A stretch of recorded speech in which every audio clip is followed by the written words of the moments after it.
Well, good evening. I'd like to call the Anacortes City Council meeting for November 16th, 2020 to order. We had a request to know how many people are attending tonight.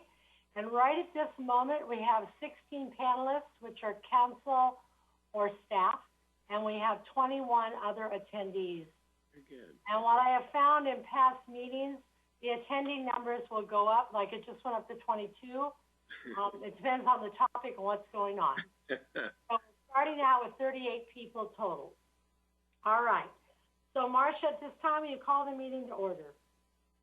I've called it. Marcia, would you take the attendance? Thank you. Mr. Carter? Here. Mr. Young? Here. Mr. Walters? Here. Ms. Cleland McGrath? Here. Ms. Moulton? Here. Mr. McDougall? Here. Mr. Miller? Here. Thank you. Thank you. So we're going to go on to item 2, with other announcements and committee reports. And the first item is 2A, is the COVID-19 update. And I'm going to give a little longer report than I've been giving. And I will get started. So today, as at Island Hospital, they've tested a total of 8,000 people since March. We've had 93 positive cases, 11 hospitalized cases. But in the last month, we've had 23 new cases in Anacortes. And in the last week, we've had 13 new cases. Skagit County Health estimates that the 98221 zip code, there are about 110 to 119 current positive cases, meaning a lot of these people tested over at the Skagit County site. They weren't tested at Island Hospital. So 110 to 119 right now today, positive cases in Anacortes. In Skagit County, total they've had 1,621 cases, and hospitalized 117, and we now have had 25 deaths in the county. This is a 49%, so there's been an increase of 49 cases since Friday, November 14th. And if we look back a month, we've had 433 cases since October 16th in Skagit County. In that month, we also had 2 deaths and an additional 17 people hospitalized in our county. So a little more, it gives us a little more context than we've had in the past with just cumulative numbers. The Washington State Department of Health confirms that we've had 130,000 cases, and to date we've had 2,519 deaths. A county's goal is to have less than 25 cases per 100,000 over 14 consecutive days, and we currently are at 90.6 new cases for 100,000 residents. And last week we're at 53.4 cases. So 90 cases from 53 last week. A county must have greater than 50 individuals tested per new each case, and that metric is still broken at the state level. We haven't had an update in that in a month from the state. Number 3, the percentage of individuals testing positive must be less than 2%, and we're currently at 3.4%. The percentage of hospital beds occupied in the county must be less than 80%, and we are at 83.3%. And lastly, the percentage of beds occupied by COVID-19 cases must be less than 10%, and we're at 4.2%. So we've met one metric. In the United States, we've had over just short of 11 million cases of COVID, and we've had 245,470 deaths to date. Globally, 54 million cases with 1,320 deaths globally.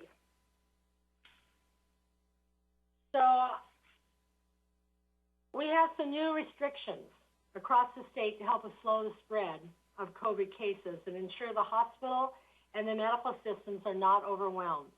These new restrictions will go into effect tonight at midnight. and are effective through Monday, December 14th. If the activity is not listed in the governor's proclamation, it should follow the current guidance. So if your industry or what you're doing isn't spelled out, you can continue to do exactly what you were doing. All K-12 higher education, healthcare, childcare are exempt from the new restrictions, and these restrictions do not apply to courts and judicial branch-related proceedings. Some of the guidelines include: no indoor social gatherings are allowed. Outdoor social gatherings can have 5 or fewer people from outside the immediate household. Restaurants and bars are open for outdoor dining and takeout only. Indoor dining is not allowed, and these restrictions go into effect in the restaurants effective midnight Wednesday, November 18th, meaning Tuesday, tomorrow night. Bowling alleys, movie theaters, museums, and zoos are closed. Indoor services will be closed at fitness facilities, gyms, youth and adult amateur sporting events, and sporting events are limited to outdoor activities with facial coverings. Personal services such as hairdressers, nail salons, retail occupancy, including grocery stores, are limited to 25% of capacity and must close any congregate area, something like a deli counter or a salad bar in a restaurant, in a grocery store. Long-term facilities can only allow outdoor visitation, except in the cases of end-of-life care and essential support. Religious services are limited to 25% of indoor occupancy or 200 people, whatever is fewer. No choir, band, or ensemble shall perform during these services. Facial coverings must be worn at all times by congregation members, and there cannot be any congregational singing. Wedding receptions are prohibited. Wedding ceremonies will be allowed with no more than 30 people in attendance. Real estate, and that also goes for funerals, same guidelines. You can have the funeral, no reception afterwards. Real estate open houses are not permitted. These requirements also meant that those who are able to work from home must do so. If a business is not able to operate remotely, only 25% of the building's capacity can work there at one time. For a full list of all the changes, please visit the governor's website and also the city's website. It's on our website now, all the COVID-19 guidance. You can go there. Every resident of Anacortes, this is for me, every resident of Anacortes plays a crucial role in this community. We have all taken extra steps to support our families, our friends, and our community during COVID-19. As we head into this holiday season, this time of giving, I want our residents to think about the role of our local businesses play in making Anacortes the vibrant, unique town we all cherish.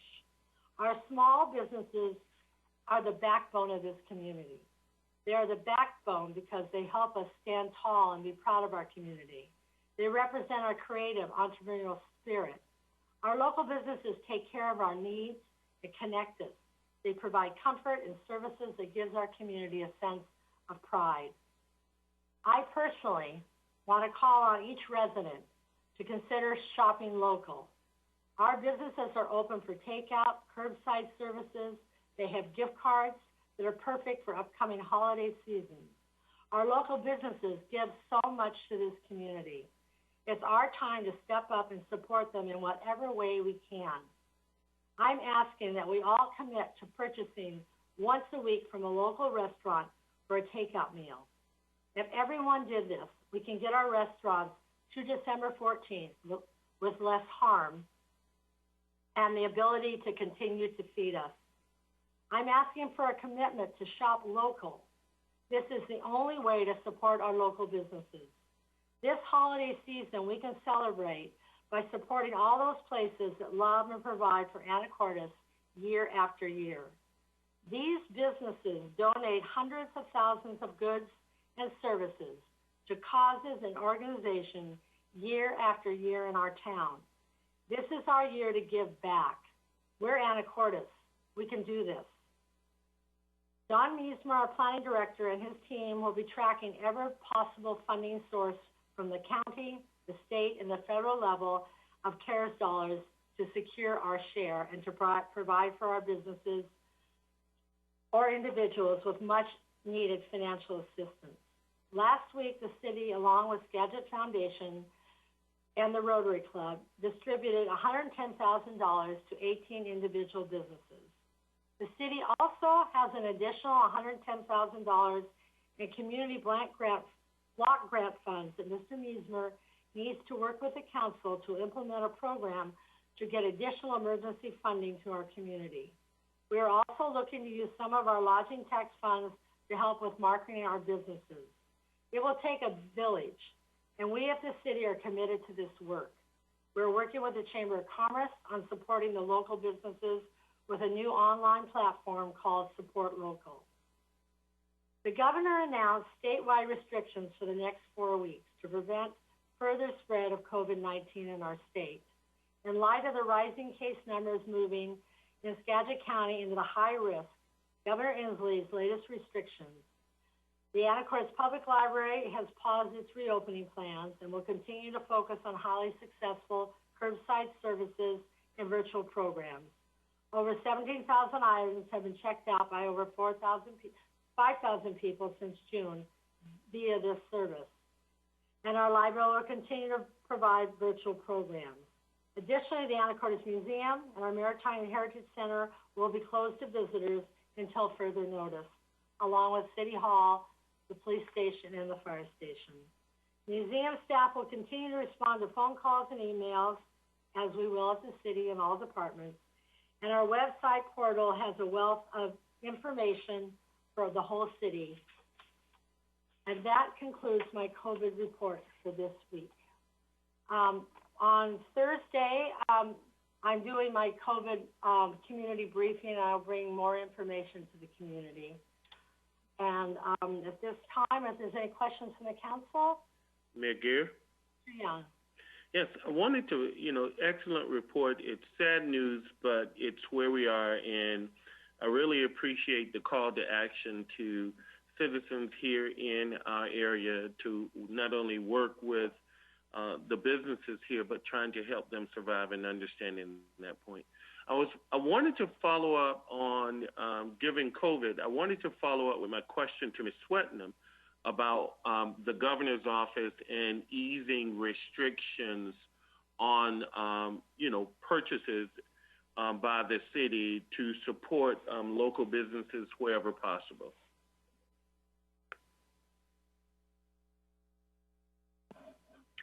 Hi, thank you, Mr. Young, and Madam Mayor, council members. Yeah, so we haven't gotten any policy guidance back from the governor's office allowing us to change our procurement policies to support local businesses. I think that we've got a lot of latitude for purchases that are smaller, and so we can certainly focus on making those purchases happen at a local level. And I think that's already in the policy, but it's certainly a good thing to reiterate to staff. But as of now, I know the governor's office has got a lot on their plate. We haven't received any information back that there's an intention to amend the policies on procurement. So we'll continue to watch that. We'll follow up and see if we get some additional guidance. We are certainly not the only community that are struggling with how to support local businesses, and it's certainly a reasonable ask. So thanks for bringing that up and the reminder to continue to follow up on that issue. No, I really appreciate your follow-up. I know you guys are working incredibly hard to make it happen. I just thought that maybe we could push the governor just a little bit. I know he's got a lot on his plate, but I also think that this is part of that plate that we can help businesses across the state. So thank you. Thank you, Mr. Young. Thank you, Ms. Putnam. Any other comments? All right, we'll move on then to item 2B. It's our Public Works Committee report. Mayor Gear? Ms. Moulton. Hi, thank you. The Public Works Committee met just before our council meeting. It was Mr. Young, Mr. Walters, and myself. with staff, Mr. Scharbeck, Mr. Buckenmeyer, and Ms. Tesh, and we went over a couple of items this week. Number one is the success of the raw water line project that has now been connected on each side of the Skagit River. So kudos to our staff and the contractor that made that possible. Great job. That was the result of a 12-hour shutdown of the water treatment plant, and it was very successful. So congratulations, that was fantastic. And there are 2 more days of work left to do the final tying in of everything, but it went spectacularly well. So great job. We talked about the outfall project that is continuing, and the next step is some underwater exploration. So there will be a barge going out into the Guaymas Channel with a drill rig and scientists and engineers to do some sampling to figure out the quality of the water, the sediment, the depth to the rock, all kinds of really cool stuff. And there will be a robotic camera and just figuring everything out, next steps to move forward with the permitting and design of the project. So that's pretty exciting too. There will be an upcoming report to council once things are a little further along for council and the public to see what's happening. So that's really great also.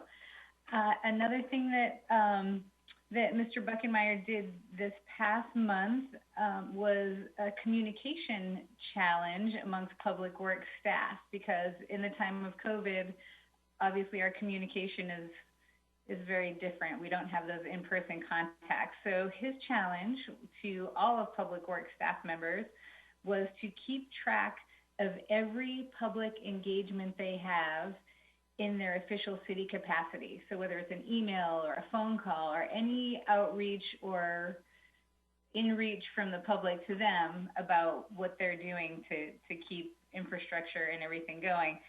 So the staff kept track of over 2,000 contacts with the public over the course of the last month. And those are lower numbers than they would be in the time of non-COVID, but still 2,000 plus communications with our public by our public works staff. And they are just doing a great job responding to questions and communicating with our constituents. So good job. That is it from the Public Works Committee, unless anyone else has something to add. Okay, well, thank you, Ms. Moulton. So at this time, we're going to have public comment, and we do have 38 attendees at the moment, so an uptick since the meeting started. Now, public comment at this point is on anything that is not related to the budget. Anyone that wants to talk about the budget or anything in the budget needs to wait till we get to item 5, which is a public hearing on the budget. So, with that being said, Matt, can you walk me through if we have participants that are here for that? Ms. Scholes, you've been allowed to speak. You can unmute. Hi, thank you. I'm not sure if this is a budgetary issue or not. I understood that at some point the council is talking about the possibility of a social worker on the police force. So Elizabeth, that is a budget thing that we'll talk about. Perfect. I shall wait till later. Thank you. We look forward to hearing from you. Anybody else have anything that is not on the budget to talk about? Okay. So we'll move on then, and we'll get to your part of the program not momentarily, but shortly. So we now have the consent agenda, and items A and B, the minutes of November 9th, and B, approval of claims.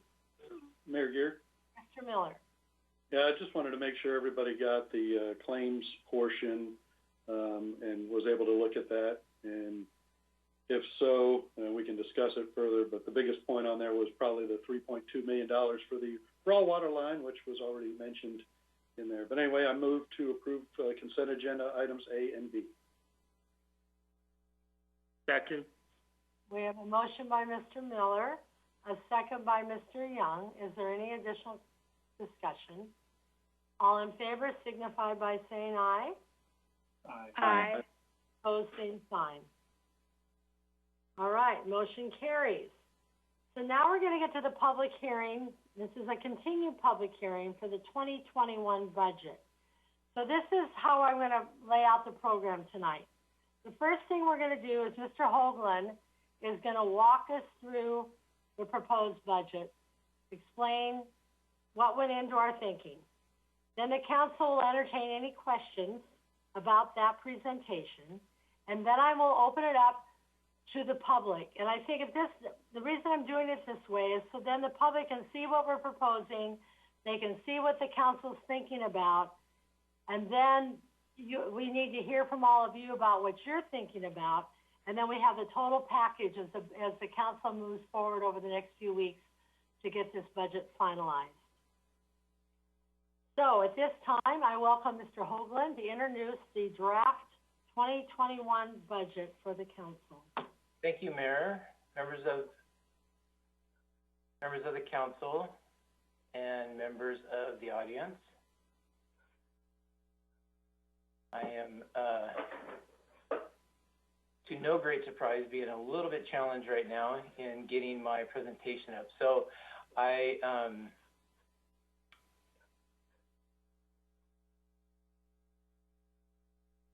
There it is. Very good. Okay. So, I'm sorry. Are you seeing the full screen or the sheer? Split screen right now. You had the full screen a minute ago. Mr. Hoagland, Yes. back to that screen of the presentation. Pardon? Go back to presenting again, what you just had on before. Okay. In the top, hit display setting and swap. All right. Fantastic. All right. Thank you very much. And I will apologize ahead of time for the slides. The governmental budget can be a little bit challenging, but I really felt like there was some material here that would be a benefit to go through. So I wanted to just touch on a few things.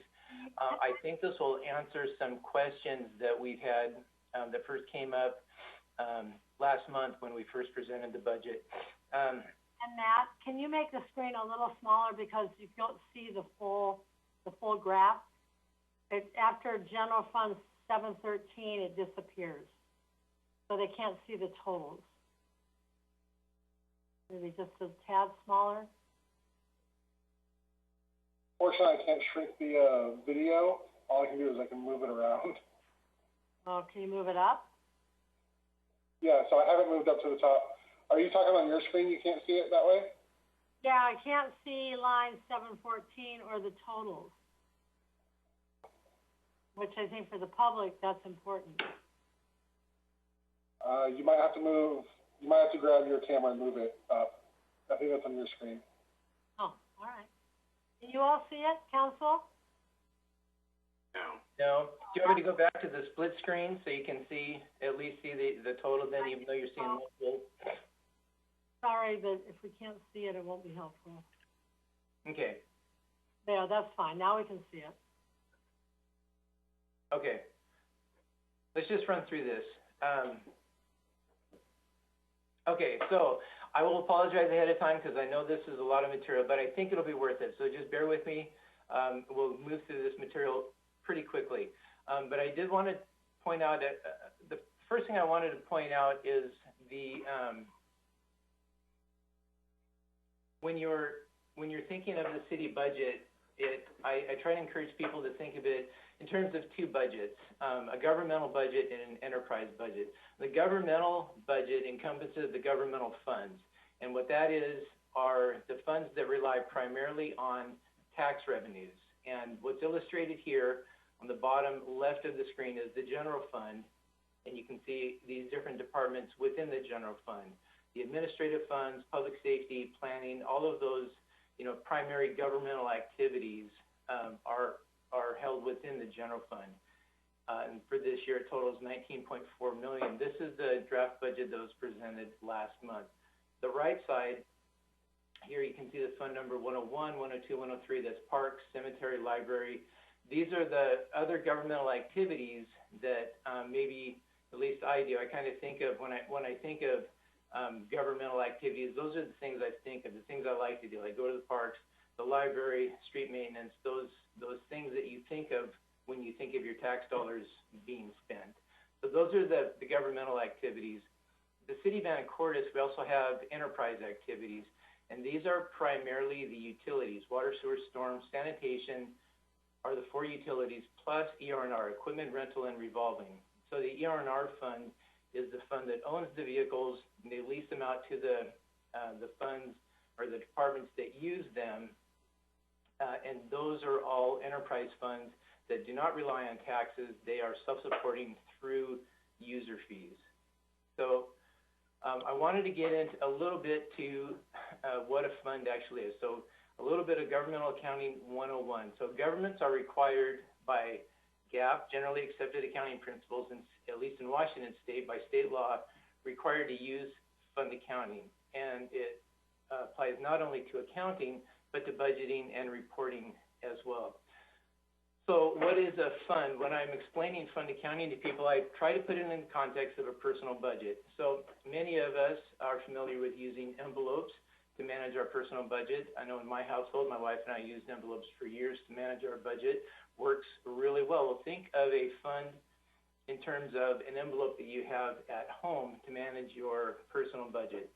And each envelope represents a different fund. And in this example, I'd like to use the gas fund, which is the yellow envelope.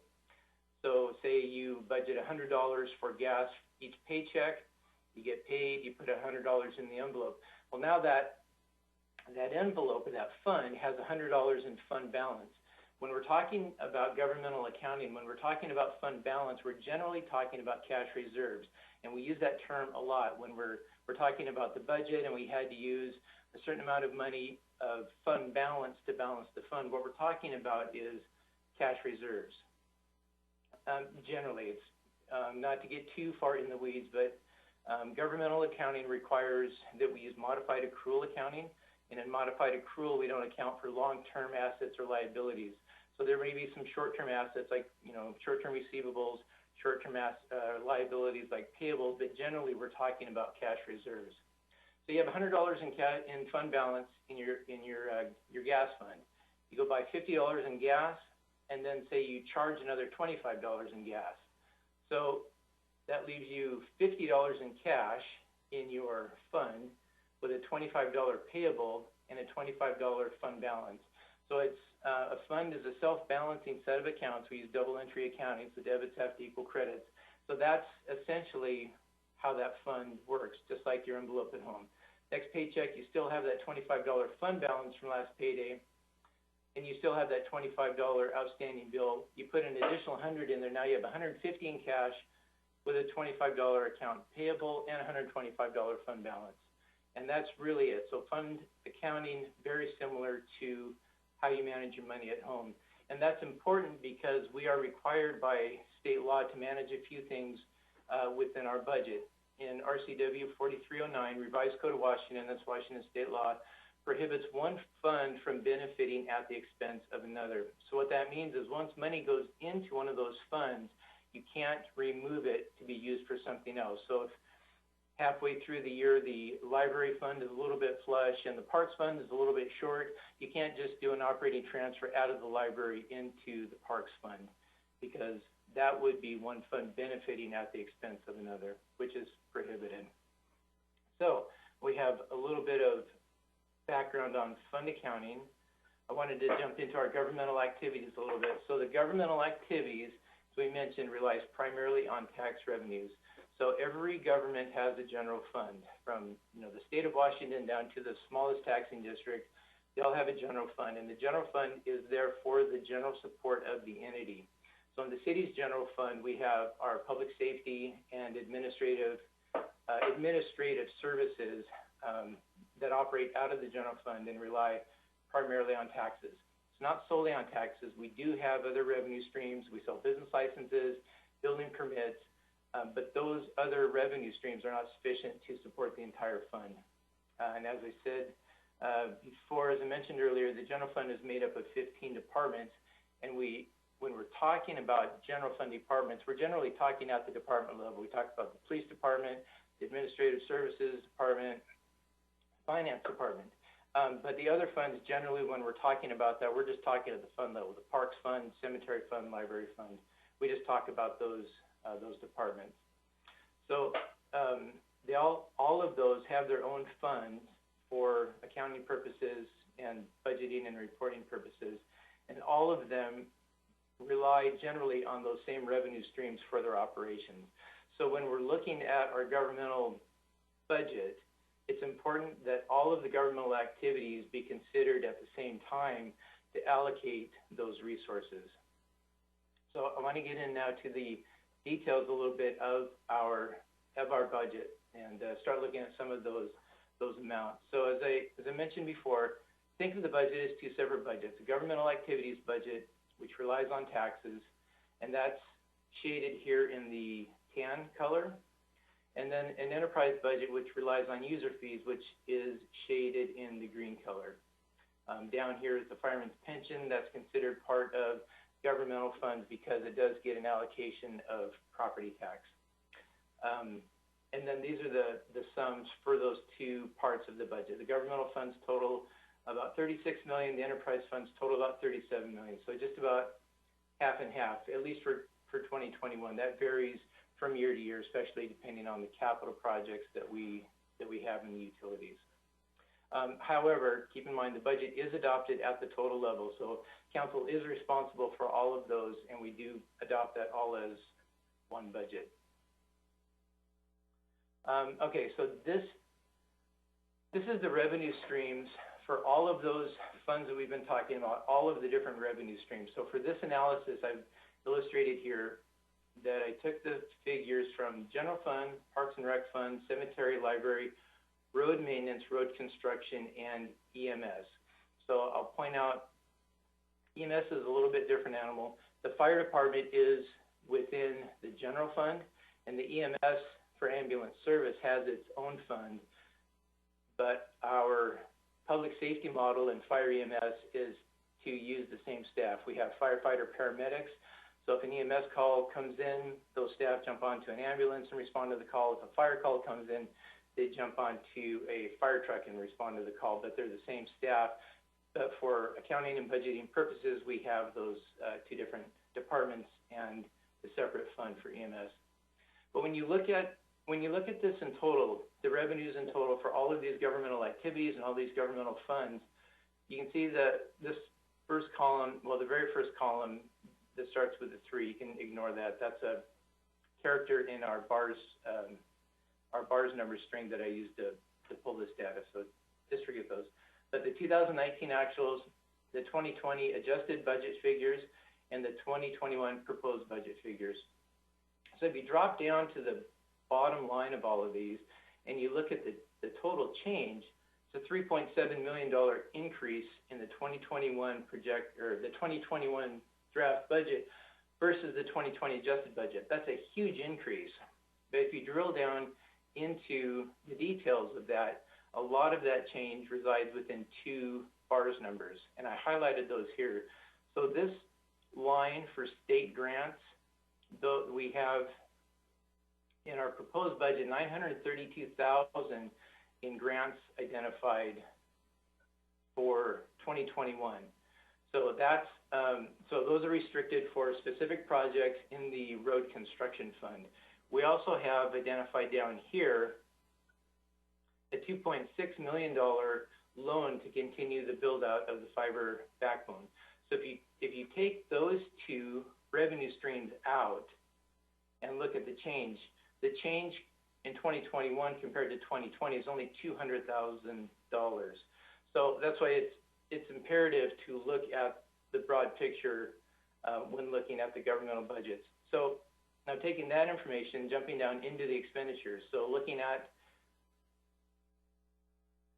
those same funds across the different expenditure streams.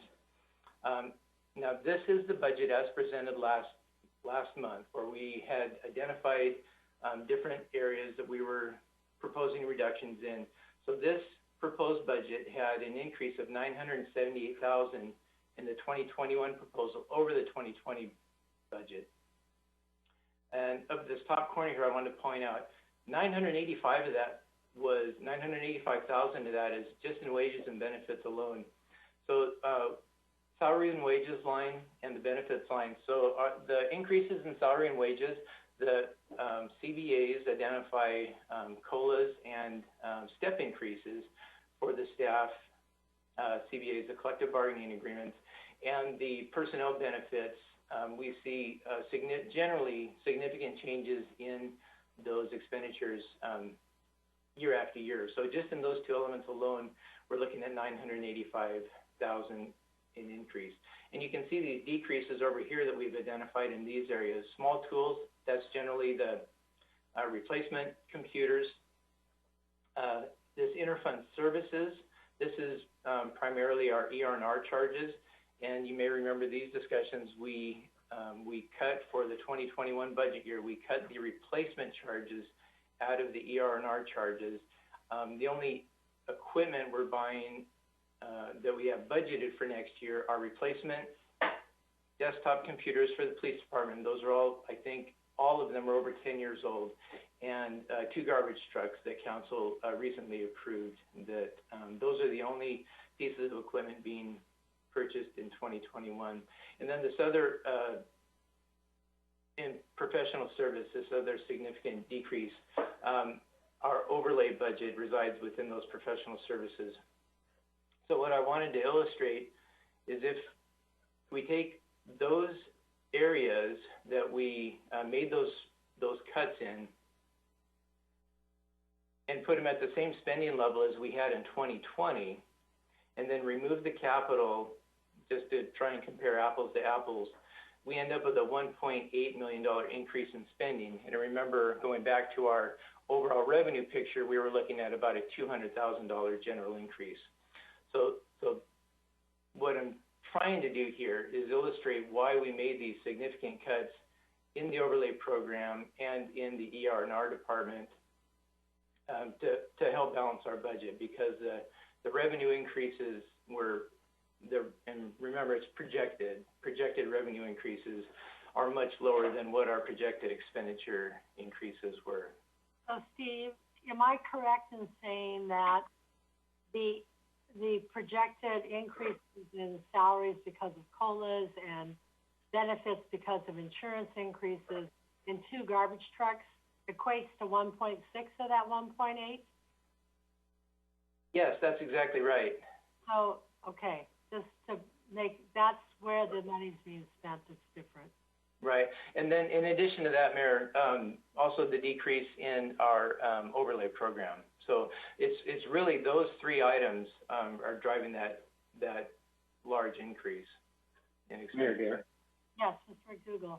Mr. Hoagland, very quickly, the salary increase or the salaries and benefits increase that we saw, is that primarily just cost of living, or is that more like there was a significant adjustments to existing contracts to get the levels caught up? Like, are we going to expect a similar bump next year, or is it going to be more like a just cost of living increase next year? Yeah, it'll probably be similar to this. So it's both. It's a good question, and it's both. So the COLAs and the cost of living allowance, that COLA it's pretty dependent on what we see in the CPI increases from year to year. So it's not unreasonable to think that may be, that may decrease.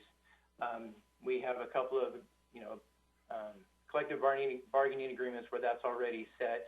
But yeah, the step increases that are negotiated in for many of the positions covered under the CBAs are included in that increase as well. So depending on where the staff are in those increases, it will determine what that amount will be. So less tenured staff will have more of those increases in the future than more tenured.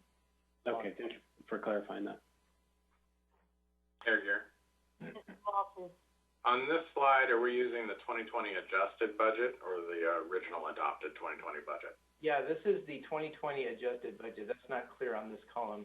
But so how much of a difference does it make if we use the original budget? 2020 original budget? I think it's about 1.6. Oh, yeah. Yeah, it would be, Because we cut 1.6 out. yeah, it would be significantly different. Yeah, we cut the ER&R replacement and the overlay budget, so.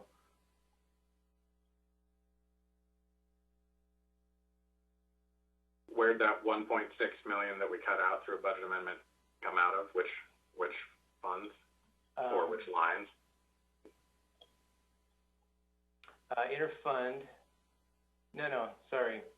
Yeah, interfund services, and Travel and trade. professional services. Okay.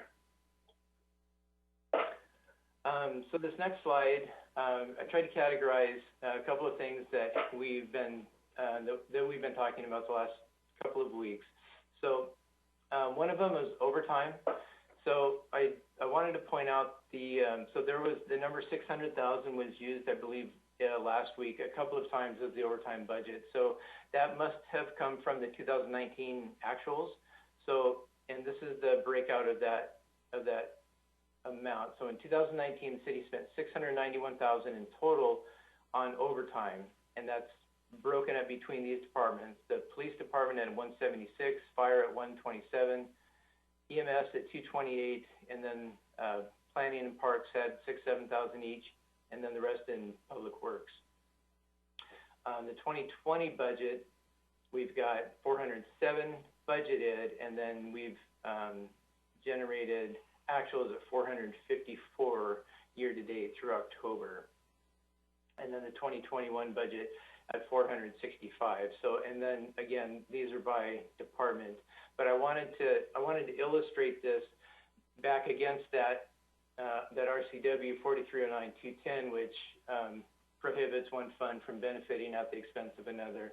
Just to make sure it was clear, for example, we couldn't cut the utility budget overtime by $80,000 and allocate that back to the general fund for another staff person because of that RCW.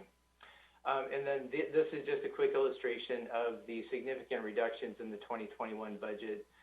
This is by fund, the R&R replacement, general fund 641,000, parks, cemetery, streets, and EMS. So 990,000 decrease there. The overlays decrease of 800,000. Our initial draft had a reduction of overlays of $1 million. We've rebalanced.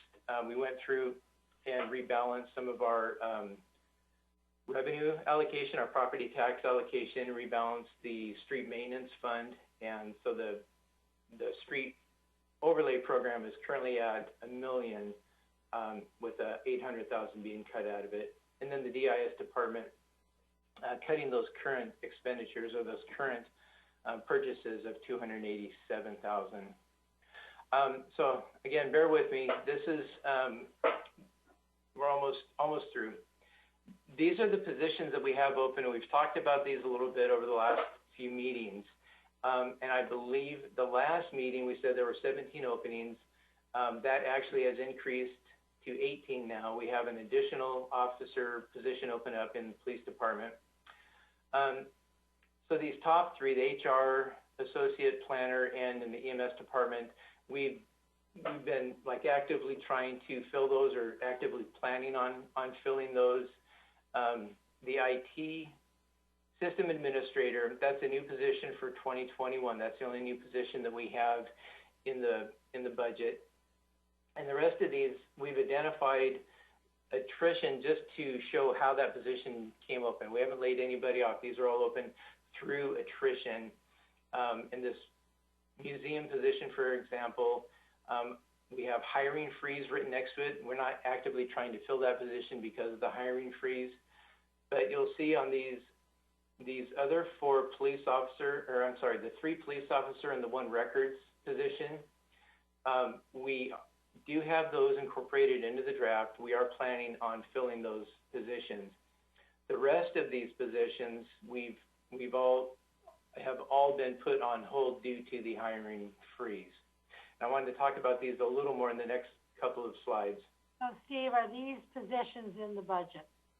So these are currently in the budget, and I've got a couple of slides that shows the delta on what it would look like to remove some of those.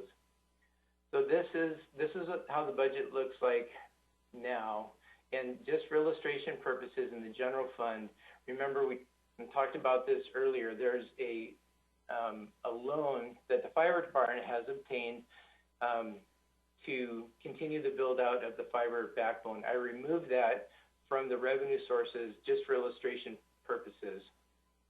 So at this point, with all of those positions included in all of these funds, where we would be short 2.659 or say 2.66 in the general fund, almost 139,000 in the parks fund, and about 146,000 in the library fund. Cemetery fund short of 1,600. That's a de minimis amount we could make up through cash reserves or other adjustments.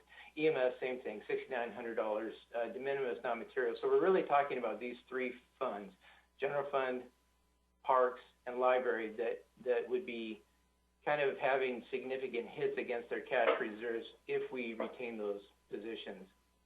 So this next slide, it's the same slide, but showing the change in the general fund. If we remove the 0.7 museum FTE, that would drop that from 2.66 down to 2.61 essentially.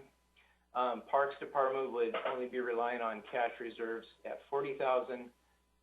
Cemetery, that same 1,600, and the library drops all the way down to only 15,000.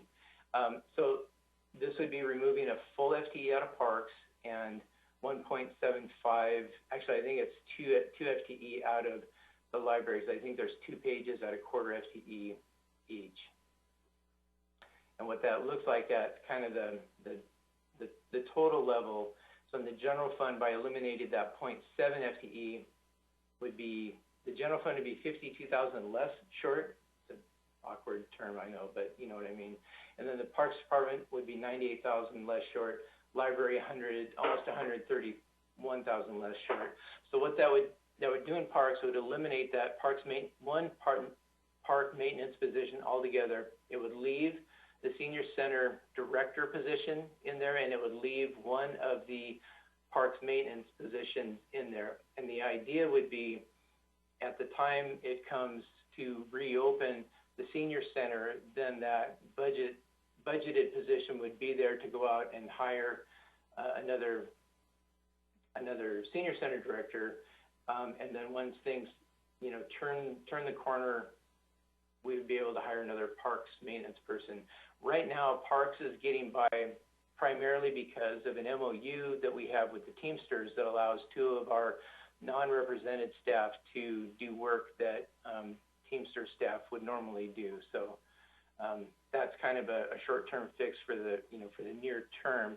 Long term, we would still want at least one of those additional maintenance positions. But I think it may make sense to actually remove those from the budget to avoid confusion with staffing expectations and avoid confusion in the the budget mechanics of managing your budget. Mayor Gear. Yeah, I have a question for Mr. Hoagland. Looking at the senior center director position, I mean, I feel like that position and the senior center as a whole is probably one of the last things that's going to reopen. And if we're talking vaccines, anywhere between April to July, are you factoring in a full year worth of salary or 6 months of salary? Would that have any impact on the budget? It would, absolutely. So the way this budget is set up, it includes that position for the entire year. So what the idea would be is once we get to that point, maybe mid-year next year, hopefully sooner, but at the point where we're starting to consider reopening, going out and trying to obtain that position. So we would have, some number of months of cash flow savings from not filling that position earlier. But then once the time came, that budget would be there for that position.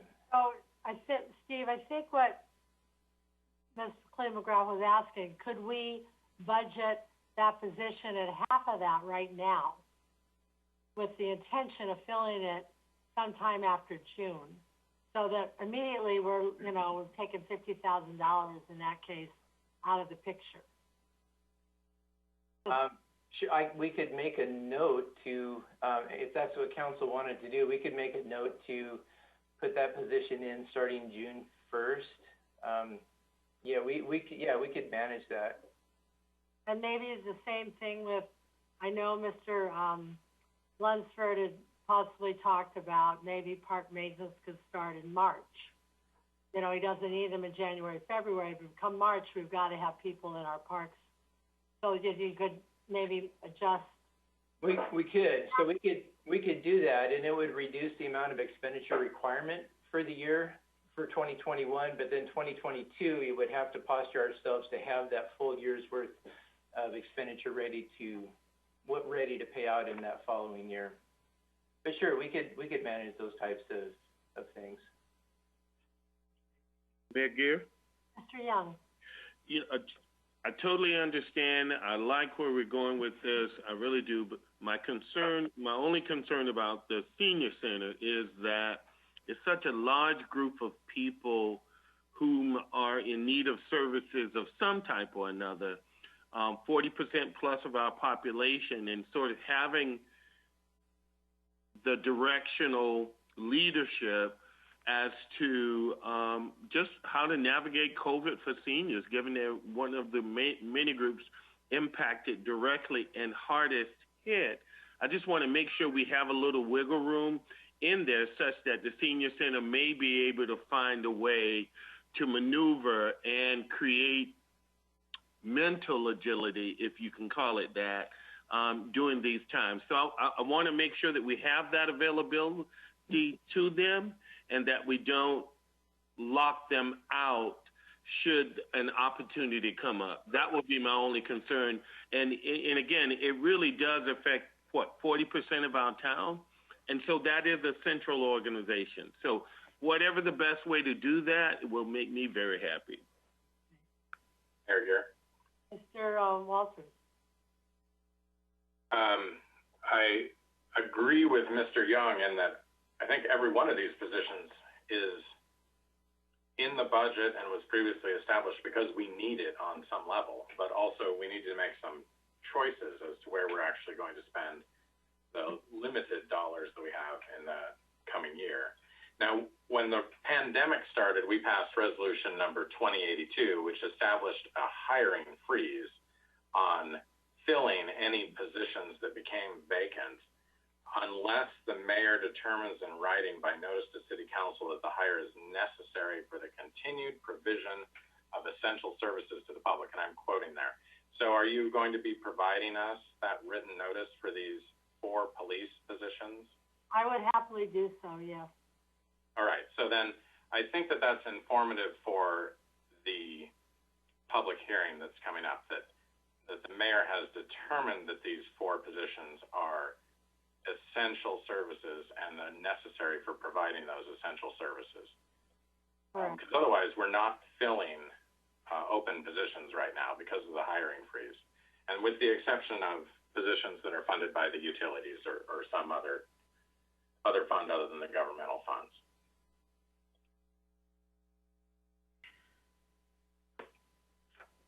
Mayor here. Mr. Miller. Oh, thank you, Mayor. Mr. Hoagland, a great presentation. I think that laid it out pretty well. I kind of wish our collective bargaining units were here to see some of the challenges that we've created. I think it's workable for 2021. We're going to continue to run into these challenges in 2022 because it's going to be more than $900,000 in wages and salary increases come 2022. And we need to figure out a way to have a more sustainable system than continually to say, hey, I already know all of our employees are great. That's not the argument. Hopefully when we have our collective bargaining negotiations that we talk about what is a sustainable budget rather than, employees are great, let's give them a raise. Because I think a lot of these, the step increases and the COLAs are more of an impact than the increase in the health benefit side. Thank you, Mr. Miller. Ms. Moulton. Thank you. I am concerned about parks maintenance not hiring, especially as COVID continues and spring and summer approach. Our parks and the ACFL took a real beating this year from lots and lots of youth, local and people from all around the region, and it still is. I run into people on the trails all the time who are lost because they came from somewhere else. It's great that people are using this resource, but I believe that it's imperative that we protect our natural areas and that we need parks staff to do that. So if there's a way that we could, I like the idea of starting in March maybe, but I think with the staffing we had in 2020, it wasn't sufficient, and that the parks and our open spaces are vital to our community health and well-being all times, but especially during COVID. Thank you, Carolyn. Okay. Here. Mr. Walters. So there's also been a lot of focus on these unfilled positions, which deserves a lot of consideration. But also in the proposed budget, we were underfunding ER&R and we were underfunding pavement management. And I saw a slide go by about the overlay program and ER&R replacement. And I don't know if that was an analysis of the proposed budget or if it was a proposed change to the proposed budget. Can we talk about that again? Because those are things that we're not funding that we had, that either we incur the cost one way or another. If it's ER&R, we're going to have to replace the car the following year or the year after that. So we're going to have to fund ER&R at some point. It's just pushing that cost into the future. And pavement management is the same, except that the cost of the pavement increases because roads deteriorate when you don't maintain them. We could have similar issues with building maintenance. But then we also adopted this resolution promising, maybe not promising, but projecting that we would be able to do certain things to enhance our fire response, including building a new fire station and replacing our existing ladder truck. And all of those things are things that aren't getting addressed in this budget. So they all add up to things like the unfilled positions that we don't have enough money for. And I don't want to lose sight of those. So can we talk again about that?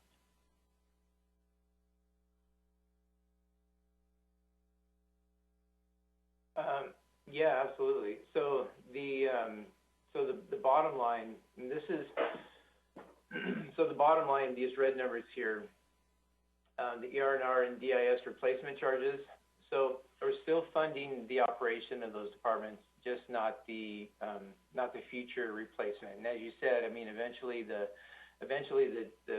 ticket is going to come due where those vehicles or that equipment needs to be replaced.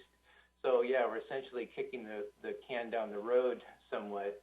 We did this back. I was here when we went through the recession in 2008, 2009, and this is one of the ways we responded then as well, although to a much more significant degree. But it took us, a number of years to kind of make our way back. But that's what we did. We cut those areas that we could, where we could actually save cash without hitting or without impacting employees. And then once the economy came back, kind of built that back up slowly over time. And that's kind of what I was envisioning here as well. It was kind of low-hanging fruit, if you will. Mr. Hoagland, to Mr. Walters' comment on our long-term goal of the fire station and the ladder truck, which I think the ladder truck's more of a shorter-term goal. What's our ability to do any kind of public safety bond in the next couple of years? I mean, if we're not gonna be able to bring it into our budget, how do we even start down that path? There's two options. The voted option, which is what we did back in 2000 for the library, generates an additional property tax levy specifically to pay for that debt service. That would require a vote, a positive vote from the citizens, a majority of citizens. I think it's just a simple majority, not a supermajority. The other councilmanic bonds, council can issue under their own authority, but would be paid back with existing revenues. And, the way the budget looks now, that would be a greater challenge. Do we have a sense of what the magnitude of those expenses are? Well, it's at least $1 million for the truck, right? Yeah, and we actually have that in our CFP. I apologize, I don't have that at my fingertips. And that is on the council agenda, I think for 2 weeks. 2 weeks from tonight, maybe 3 weeks from tonight, in the first week of December. So I apologize, I don't have that at my fingertips. That is in the 6-year plan for the fire department and the CFP. Mayor Gear? Mr. Miller? That very important discussion, I guess, and I do appreciate Mr. Hoagland that using the 2008-2009 example of where you need to go on this budget. But what concerns me again is I don't think we're projecting 2021 to be that bad of as a revenue year. Is that correct? We're not. Yeah, it's a good question. There's so many unknowns. I just saw a webinar this morning that was, talking about the second COVID wave and how there's already indicators showing that the second wave is impacting the economic, the current economic recovery.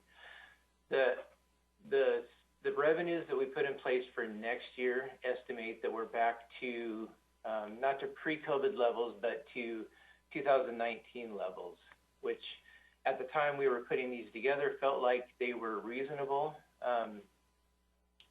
more conservative than what we were putting together a year ago. But yeah, it's a lot of unknowns. Again, I'll keep harping on it, but we're going to be faced with this situation. I appreciate the conservative nature of your forecast, but we're still going to be faced with a $1 million+ bill for 2022 for wages and benefits. Anybody who's run a business knows that all your costs is in labor, and we've got to keep a better eye on that, or we're going to continue to have this challenge every year in whatever the economy is feeling.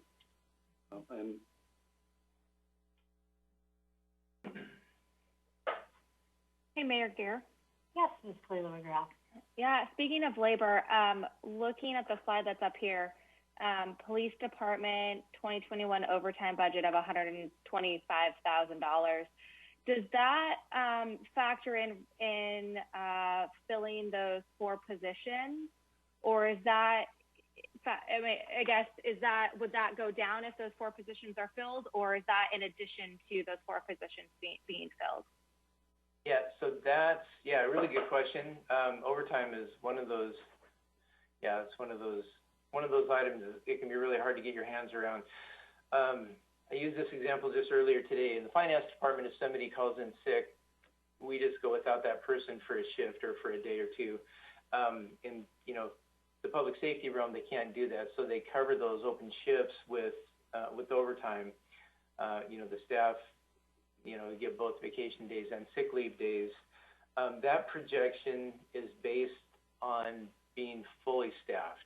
So based on having those positions filled. So if we have, I guess it's kind of a double-edged sword. If we don't have those positions open, the overtime goes up, but we would save the cash flow on those, direct salary and benefits costs. Mayor Gear? Miller? Yeah, we've had this discussion many times in public safety about overtime and FTEs. Over the years that I've been working with both the chiefs on the overtime piece, when you have additional FTEs, you need less overtime. That's just a fact of working a 24/7 schedule, because you build in those FTEs for the sick, vacation, and that kind of thing. So yes, I think to answer the question, your overtime should go down when you are fully staffed. I don't have the history in front of me of what we paid in overtime when we had the fire department and the police department without, but that's typically what I remember seeing over the years. When you're fully staffed, there's going to be less overtime. But there's always going to be some overtime required.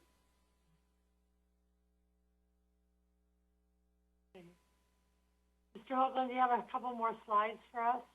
That's all I had for tonight, Mayor. Look forward to coming back in the next week or two to continue our discussions, though. Okay, great presentation. So at this time, if the council has any other additional questions or thoughts, we can do that, and then I'd like to open up for public comment. And then we can come back to you after public comment. Yes, was it Ms. Moulton? Yes, thanks. This is just an aside about overtime. One of the things I learned from Chief Small in a conversation we had and Captain Fuller is that when officers go to their regular training in de-escalation and patrol tactics and all the training that they do, there is overtime required to cover those absences as well. So that's just another factor in APD overtime. Mayor Gayer? Yes, Mr. Young. You know, I just really, again, want to thank Mr. Hoagland for a wonderful presentation. I thought the detail was sufficient at such a great level that it brought all of the components together in a description anyone can follow. And so I really wanted to say thanks for that. I thought it was a superb presentation. Thank you. Anything else? Mayor Gear? Yes, Mr. Carter. Judging by, I'm assuming a lot of our call-ins are going to be about the police department and the social workers and the full-time officers. I don't think that anyone on the council is opposed to embedding social workers with the police department, but I believe that would be a discussion and putting together an actual plan for next year's budget, because on such a short notice, I don't think that putting one or two in place of a full-time officer would have any kind of benefit yet, because we don't have a plan in place. And then also that our comprehensive plan calls for 1.7 officers per 1,000 of our population. And right now we're sitting at 1.5 officers per 1,000 of our population, and that's before the new census even comes out.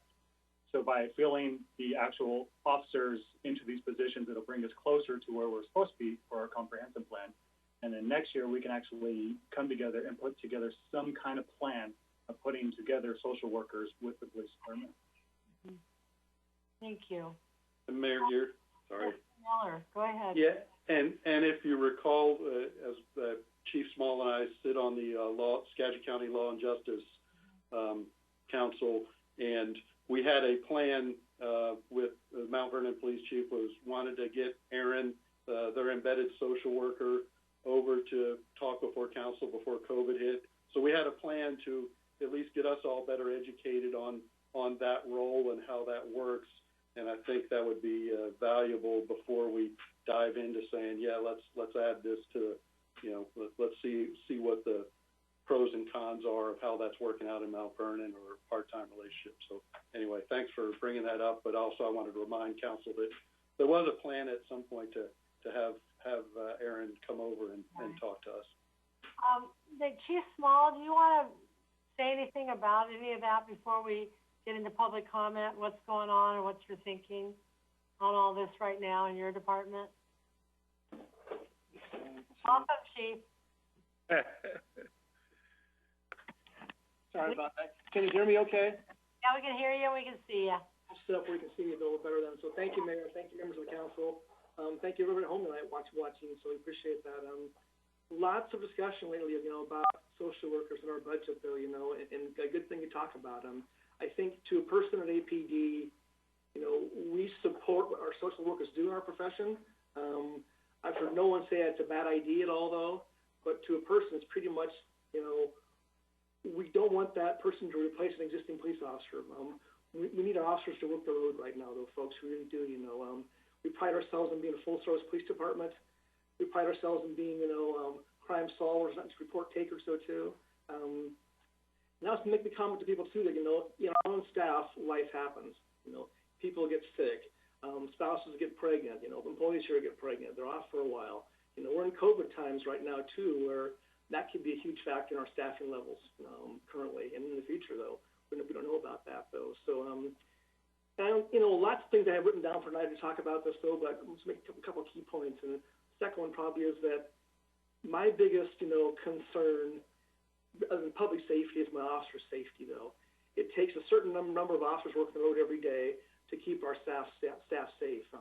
We can't go to calls with one or two officers, you know, sometimes it's not safe for our staff or the public that way, though.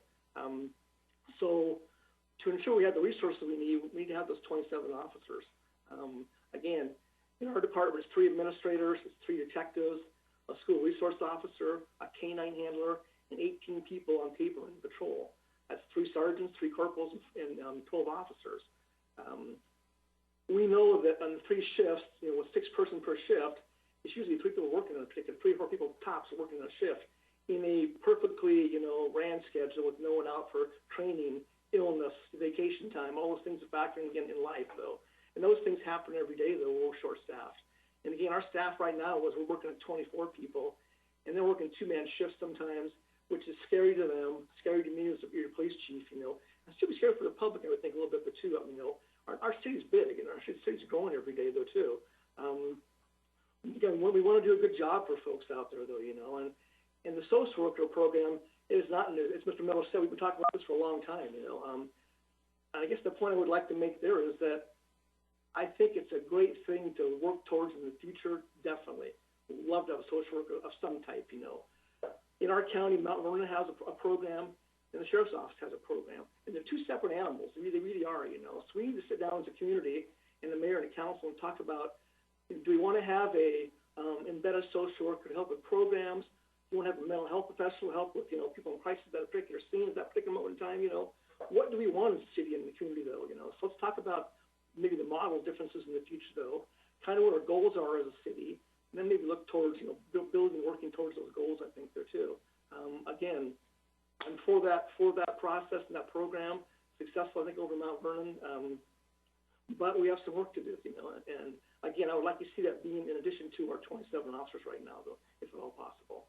So, and I have Captain Floyd sitting behind me back here and Sergeant Clifford, though, too, and gentlemen, any comments before, you know? I would just like to point out that.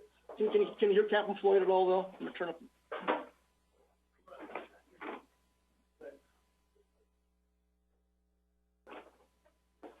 Good evening, Mayor Gear and council members. I would just like to highlight and build on what Chief Small said. You know, having that specialist, I'd call them, you know, social worker or mental health professional with us, is comparable to the difference between our patrol officers and our detectives. Patrol officers are the generalists. They're going to go to the scene initially, make an assessment, and determine what our needs are. And then if it justifies it, they're going to bring in that specialist resource. And a mental health professional or social worker is similar in nature to where, you know, a generalist, a patrol officer is going to go to that scene, assess the need, and then make that appropriate request.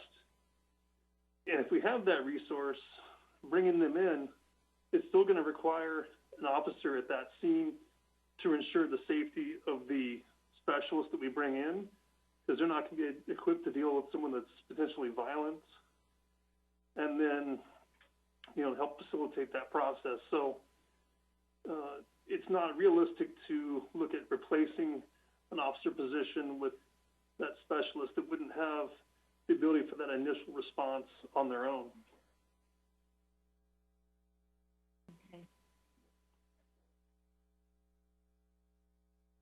Mayor Mayor Gear? Ms. McClellan and Mr. Walters, and then was it Mr. Young? Yes, it was. Thank you. Go ahead, Ms. Cleland. Yeah, thank you, Mayor Gare. So Mr. Carter and Mr. Miller and I all serve on the Public Safety Committee. So we get to have quite a few more conversations with Chief Small and Captain Fuller, or Captain Floyd and Captain Fuller. And they're incredible at what they do, but they do not like to tout their own horn. And so I think that it would be beneficial for our listeners today to understand how many other avenues that partners they have in our community already. One is they work with Island Hospital when they have folks that have, mental health issues or substance abuse issues, and they have an ongoing relationship with Island Hospital. They have an ongoing relationship with Community Court, which is a really wonderful asset for us to have, which directly addresses substance abuse issues and tries to find solutions other than jail time so that they can break that cycle for folks. And I know people who have participated in that, and it's very successful as long as the person is ready to make that commitment. Not only that, they have partnerships with Compass Health, has 2 embedded people with the Skagit County Sheriff's Office. And correct me if I'm wrong, Chief Small, but that is a resource that we can access if necessary. And in addition to that, our police department has been accredited 4 separate times for 4-year increments with the Washington Association of Sheriffs and Police Chiefs. And that is a really big deal. It actually goes deep, does a deep dive into our police department's practices, procedures, our professionalism, our training, our reporting, and it's a really, really in-depth review. And people don't, it is not a rubber stamp where sometimes I think people think an accreditation, it's the bare minimum. No, this is an incredibly, incredibly high bar. There's only a handful of police departments and sheriff's departments and correctional facilities who actually meet it and continue to meet it. I know that there's been a Facebook post, which I just think we should probably talk about a little bit. They talk about some of those embedded social workers that are examples of nearby communities. And I don't think anyone doesn't want to have a social worker. I think if we could have an embedded social worker and we could afford it, that is and we can identify the needs of our specific community. We can identify the expectations and a metric to track it, and then integrate it in with our, other resources. That is something that we should work towards a goal for. I don't know if that fits right now with our 2021 budget. But that being said, we also work the police department also works fairly closely with the Anacortes Family Center, who has a community resource manager who is also a social worker. And we, as a city and a police department and the Family Center, already have existing relationships where we've worked with folks to get them into better situations. And so to me, that is a path possibly when we hear about from our folks who are going to do a public comment. That's a pathway of kind of an immediate possible solution because the Family Center is really involved. They have dealt with mental health, domestic violence, homelessness, and substance abuse, so that they have those avenues to advise folks that might be needing that extra assistance.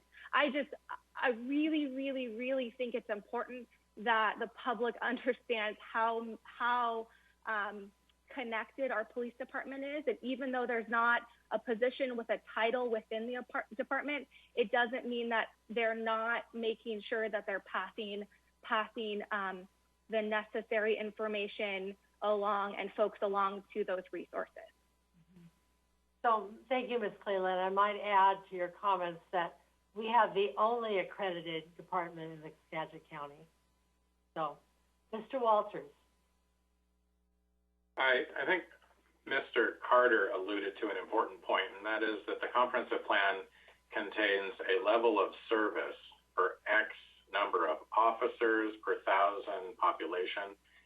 And we've talked before about the fact that the police department has never achieved that number since we adopted it, and whether that really is the right number of officers that we need, or even if it makes sense to have a number of officers per 1,000 population, if that is the metric that we should be using to try to calculate it at all.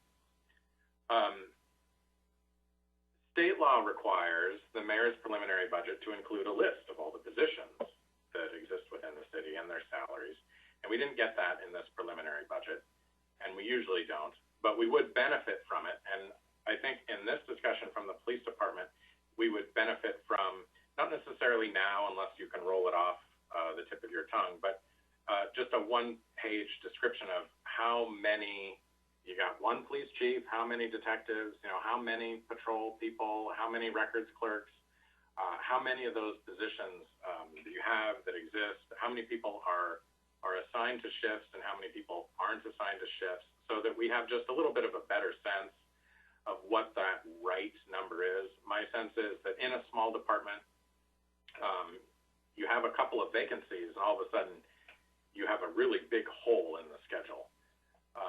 But laying it all out so that we could see it, I think would be helpful to us as we work through this issue.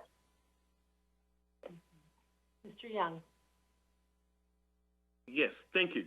I totally agree with the sentiments that's been expressed. I think that I had the privilege of meeting with the chief and the team, and it was impressive. I had a wonderful experience. The depth of knowledge in their professionalism, the honor of being, I think, the only accredited force, but it was just superb.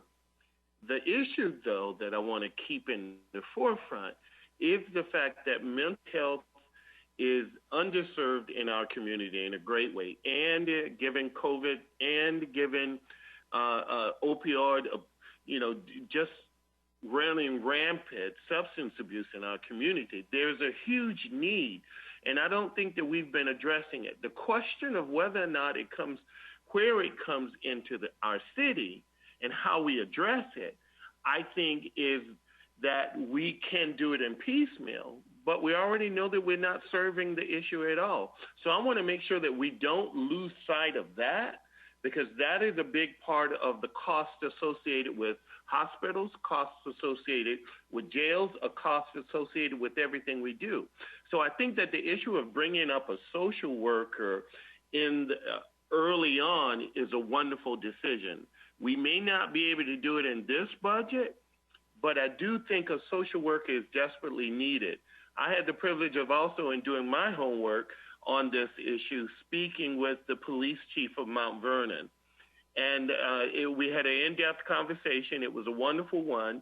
And what came out of it was, I think what Mr. Carter was pointing out, the need to come together, have a meeting, and look at what's happening and what's successful in other cities, as well as what's not successful, and then compare that to the need we have here in Anacortes. We do have homeless. We do have drug abuse. We do have all those issues that a social worker, I believe, would be better able to handle. In no way does that mean that we diminish the capacity of our police force. We need them. But I do think council, as the budgets and revenues begin to come in, we should begin making a plan of action to see what our need would be and how urgently we can get that on the table. Thank you. Thank you. Okay, any other? Mayor Gear. All right. Is that Mr. Miller, then Mr. McDougall, then Mr. Walters? No. Mr. Walters? Yes. One other comment on the social worker before the public hearing is there's been a lot of comparison to the need for a social worker versus the need for the police. Seems to me that there are a lot of needs that we have that don't involve the police at all that would benefit from a social worker. There are people that are shut into their houses. There are people that are mentally ill who do not result in police calls. So it's not a substitute.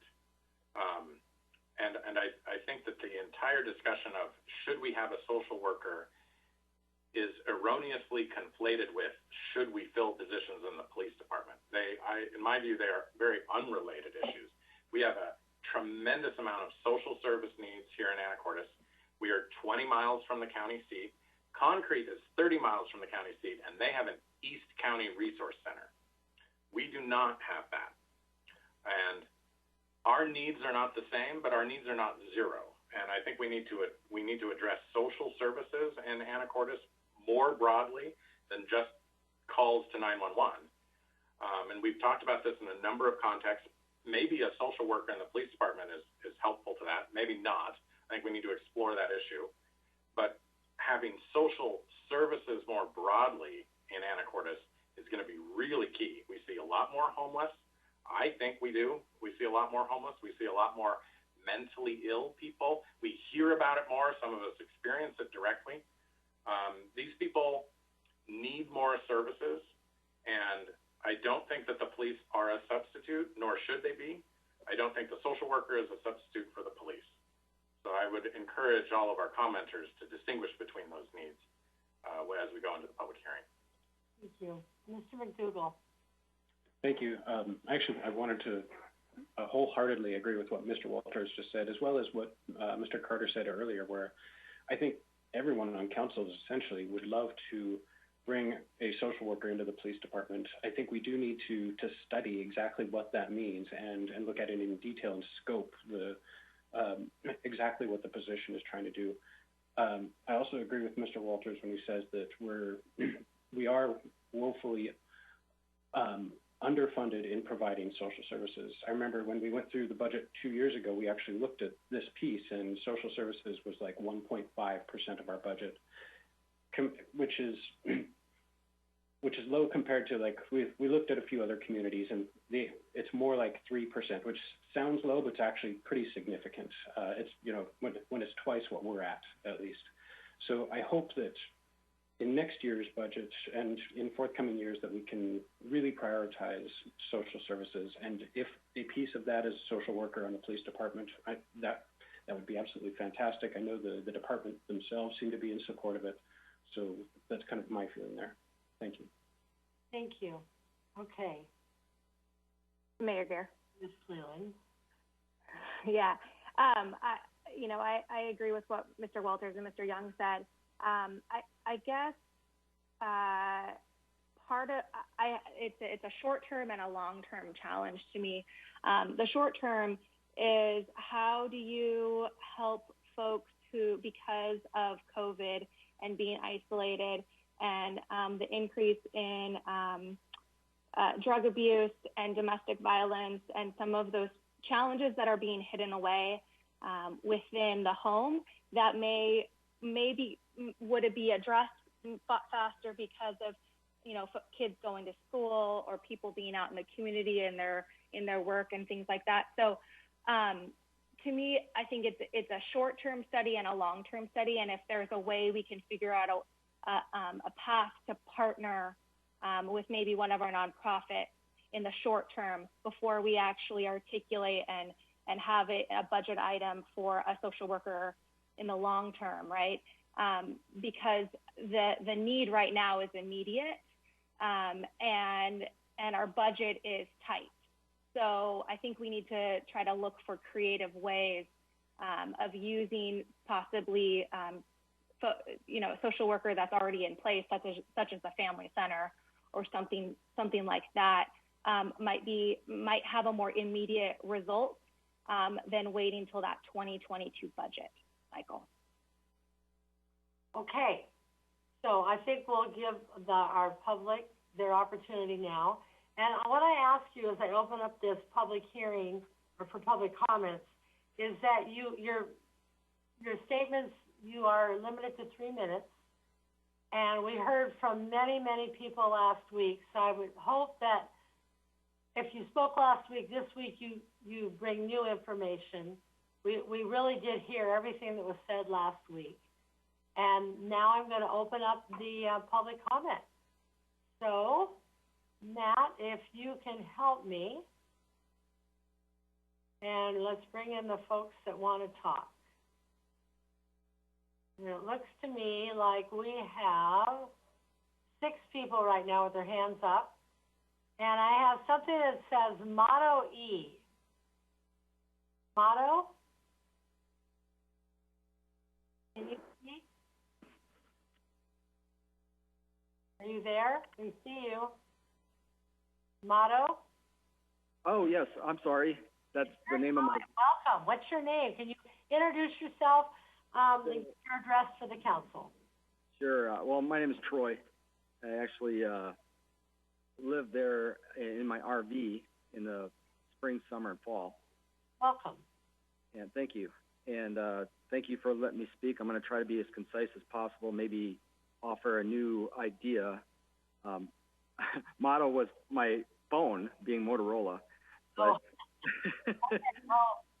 all right. So you go ahead. You got about 3 minutes, so we need. Okay. Appreciate it, Mayor Gear.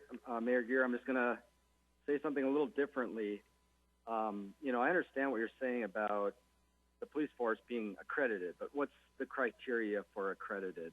I mean, I was only there. This was my first year in Anacortes, and I had several discussions with the police officers, but I was really taken aback on what seemed to be poor training, and compared to what I've been experienced in the Midwest. So I would say, why not put some of this budget money not towards quantity, and I understand you have to fill some positions, but quality in proper police training. So, you know, maybe ongoing training of social work classes, communication classes, you know, being able to understand a situation in full, not just in part, but, you know, having the proper line of questioning with parties to understand completely what's going on without cutting it short. And I think they're doing this now because they are busy. They're still following up on these calls, but they're not getting to the full understanding of what's happening and what's going on. And as far as, you know, diffusing something when it could be, they're wasting time with, you know, people with lesser means in the area or small little things, and they decide they're going to make arrest, which wastes their time. It wastes another person's time when, you know, these could be, you might say, diffused, you know, or with common sense and critical thinking, they could just be, you know, made a lot easier, just, you know, not wasting time and resources. So I believe, you know, that ongoing education, I heard the officers talk about education. I heard the police chief. I heard Captain Floyd. Believe it or not, I've only been there for the summer and fall, and I already know who these police officers are. I mean, it's pretty amazing how I've never had any kind of issues before in my life. I'm 57 years old, and all of a sudden, I'm on the radar. There was a woman on there that mentioned my name last week on the city council, and nobody said anything, but that was inappropriate. She mentioned my full name, and she commented on what she thought I was. And nobody there in that city council or yourself, Mayor, stopped that behavior. And my friends told me about it. I'm not very happy about that. Well, I apologize for that. It happened pretty quickly, and you're right. So I will say that. Thank you. So, I mean, I guess I see that training as being, you know, additional training in common sense type things, critical thinking, and complete, like, listening skills, communication skills, a good line of questioning to find out what's happening. Captain Floyd, I met him before. Obviously, I just saw the police chief. They seem like relatively, I mean, wise, intelligent people. And there's got to be resources to help these officers do their jobs better. And I think that's the key. Okay, thank you, Troy. Thank you. And I just want to say one more quick thing. With the small businesses, you mentioned, Mayor Gear, that they're the backbone, but with the COVID governor limiting what they can do, I don't know if that's state rules, but that's going to hurt your bottom line in your budget. When you can't have people going into restrooms and bars, you're already having businesses closed down. So you better put that into your thought process when you start looking at your budget. Your budget's going to lose revenue. No, thank you. Thank you very much. All right. Okay, our next speaker is Eli Barrett.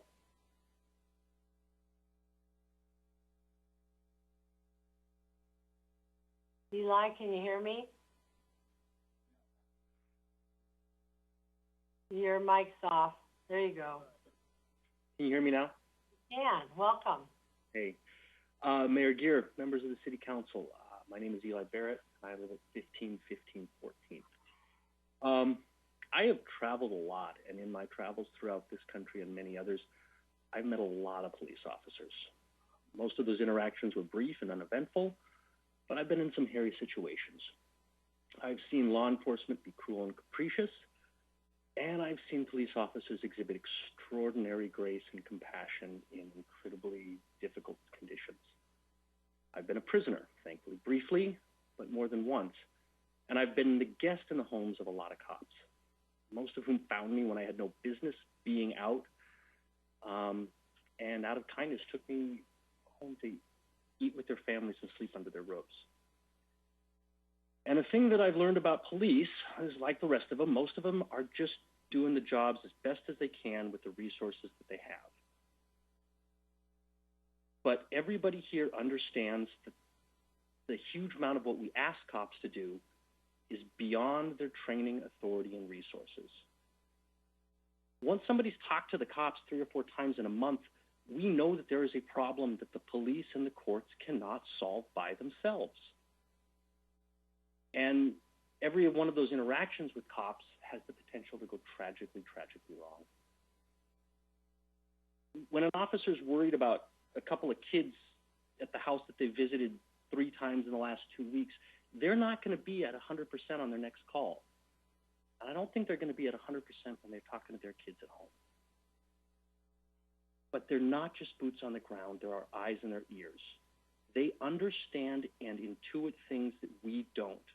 And if we don't have a proper, efficient way to get what they know to the people who can actually affect concrete, durable change, we're wasting our resources. I mean, Mayor, you and a lot of other people on this call have lived in this town a lot longer than I have, and you remember when the Anacortes Police Department was a joke. It's not anymore. But that took decades of leadership and creative thinking and investment. And I don't think putting a social worker or somebody else that can be the conduit between the other loving, smart community members of this community to take care of our most vulnerable and troubled neighbors is inappropriate. And whether the budgetary restrictions this year allow it or not, it shouldn't be difficult to say that we need to do something better, even if that something better is going to be hard. There's a lot of loving, smart people on the Anacortes Police Department and in this community, and we can do this. Thank you. Thank you, Eli. Our next speaker is George.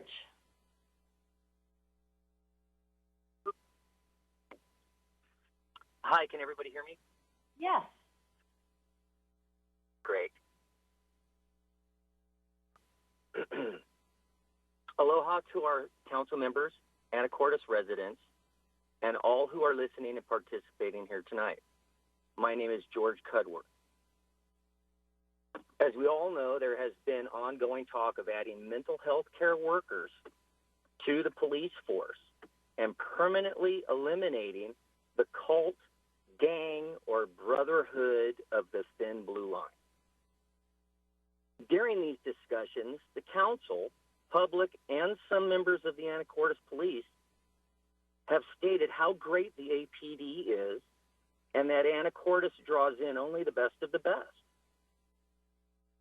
They have also stated that the council should in no way defund the police. That being said, I'd like to share with you something of great importance, of which every resident of Anacortes should be very concerned about. A few weeks ago, Police Chief Smalls decided to make up and give a knowingly false claim to multiple members of our city council about one of our citizens in order to do 2 things. Discredit her efforts of pushing to help better our local police department and to cover for his officers' biased handling of the physical assault on the same lady which occurred in the intersection in front of Safeway. Is this the type of person we want in charge of the Anacortes Police Department? One who decides who is important and who is not in order to receive personal gain or control. One who uses his brotherhood power to smear anyone he chooses, depending on the situation, or who is closed-minded to improving his department. As a citizen of Anacortes, I feel that if Chief Smalls has any respect towards the oath he took to protect and serve our public community, he should immediately apologize not only to the victim, but to the entire community of Anacortes for letting them down, and vow that it never happens again. All of us make mistakes in life, but it's how one learns from those mistakes and what they do moving forward that builds one's character. To address the right-wing trigger words, defund the police, I would like to add that not one single person working to better the APD has said anything remotely close to that. Actually, I'm sure that if more funds are allocated to help better our police department's abilities to serve and protect, there would be no disagreement. I'd like to end with a quote from Albert Einstein. The world will not be destroyed by those who do evil, but by those who watch them without doing anything. Mahalo nui loa. Okay, thank you. Our next speaker, Keiko McCracken.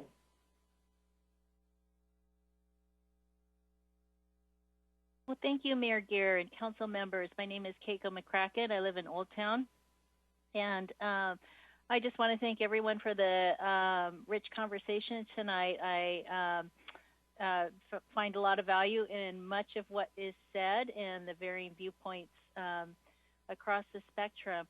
I want to, however, encourage you all to just dream large and to focus and just to change your focus from justifying the past to justifying the future. Make sure that the decisions that are made, the values that are expressed through the budget are to protect and promote and encourage the future of Anacortes and not rely on ideas about what might have worked in the past or how we have seen ourselves in the past. We know we're in a moment in 2020 where many things have come to light for our country, for our community, and it's just so important that the urgency of those messages is not lost in ongoing negotiations about budget, but that we continue to return to them. I do also want to point out a couple of things.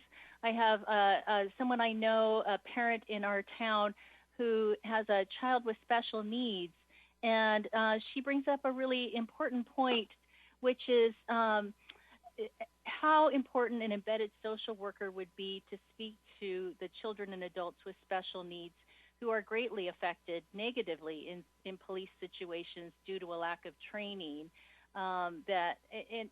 These are children who may not be able to comply with direct orders, may have quick threatening movements. She says many families in the community have self-identified to the police at one time or other to help mitigate those negative outcomes, but usually after a situation that was thankfully non-lethal. And her question is, how do we ensure that knowledge is carried to all officers and all new officers, and that officers have the proper training to handle a very unique situation?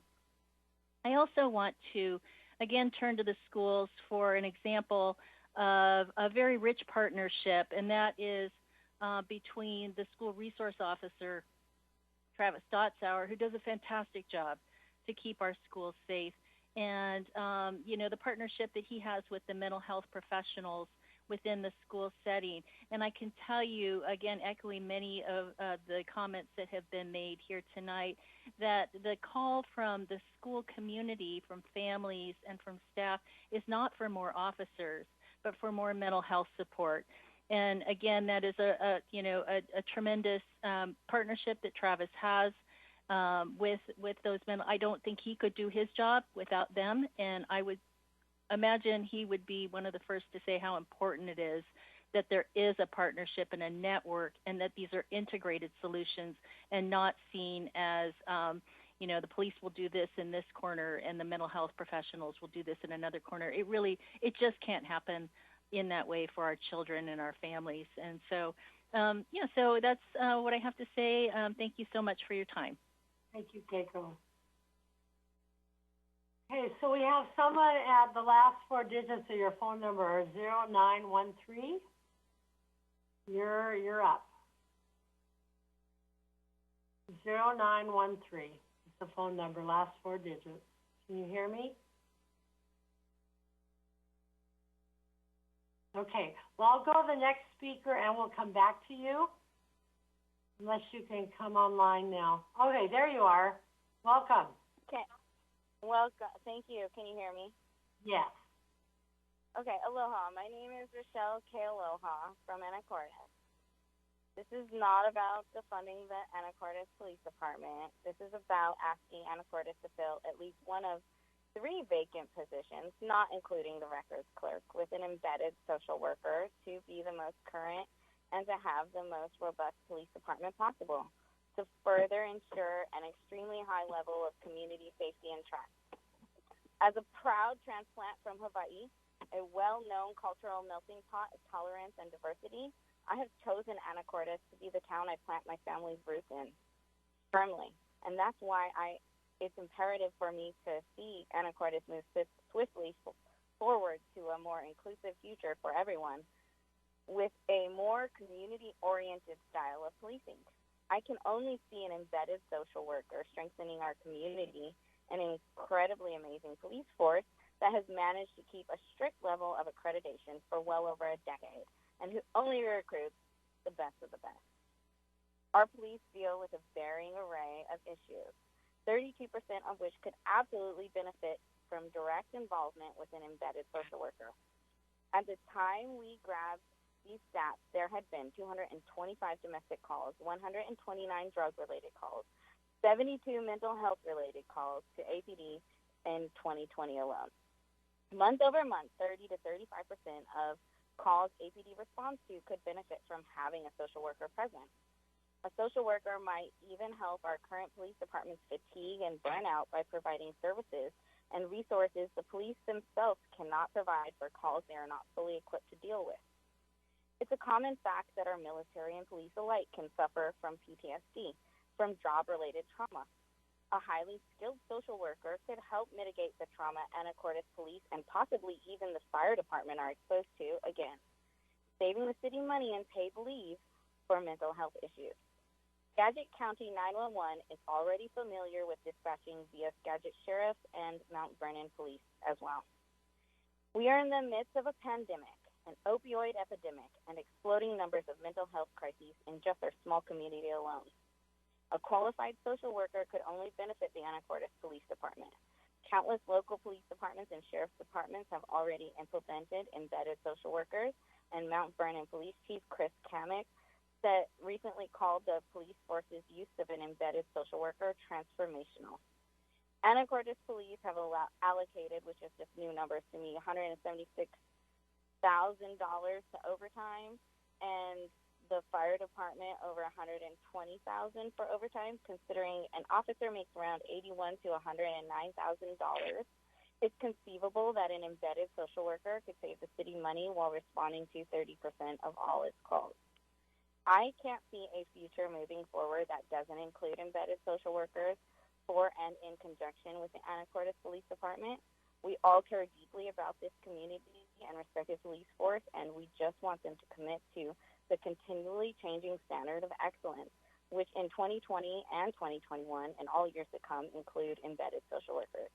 You have the time before you vote on the 2021 budget to actually do something.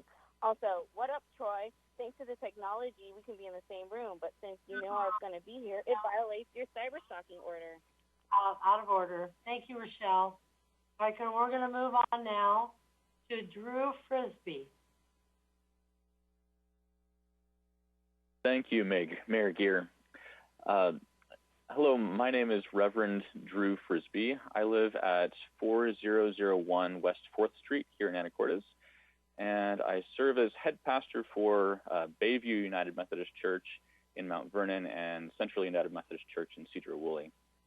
I want to start by saying that I'm really proud of our community for taking up this difficult topic, and I think at the heart of it, we're talking about our partnership between our local law enforcement and our community.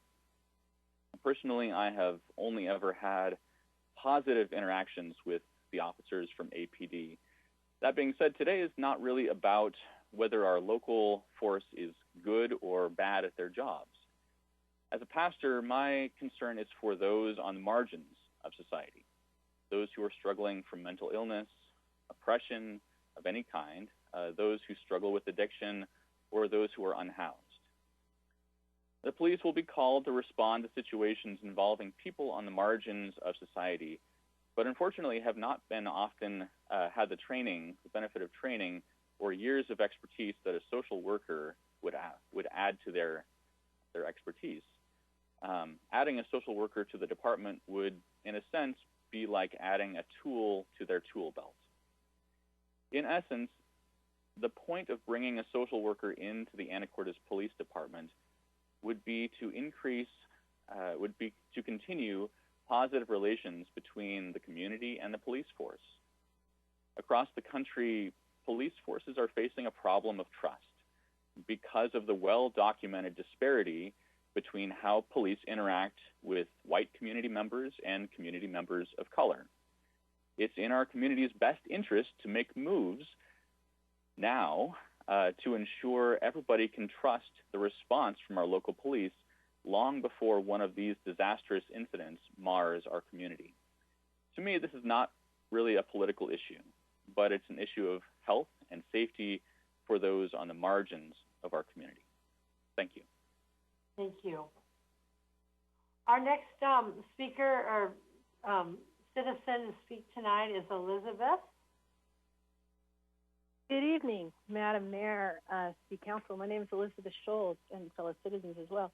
My name is Elizabeth Scholz. I live at 2918 M Avenue. And I am asking you to consider, as you're looking at the budget, replacing one current police position with an embedded social worker. And one of the reasons for my feeling about this is that since the time that I served with the Anacortes Police Auxiliary, I know that you've always had, in the last several years, at least one vacancy on that force.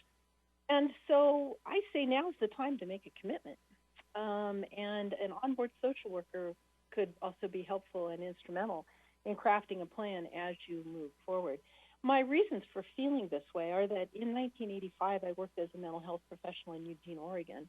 And I watched a really cool program begin down there, which is called CAHOOTS, and that stood for Crisis Assistance Helping Out on the Streets. That program has achieved some recent interest and national recognition for its effectiveness and efficiency.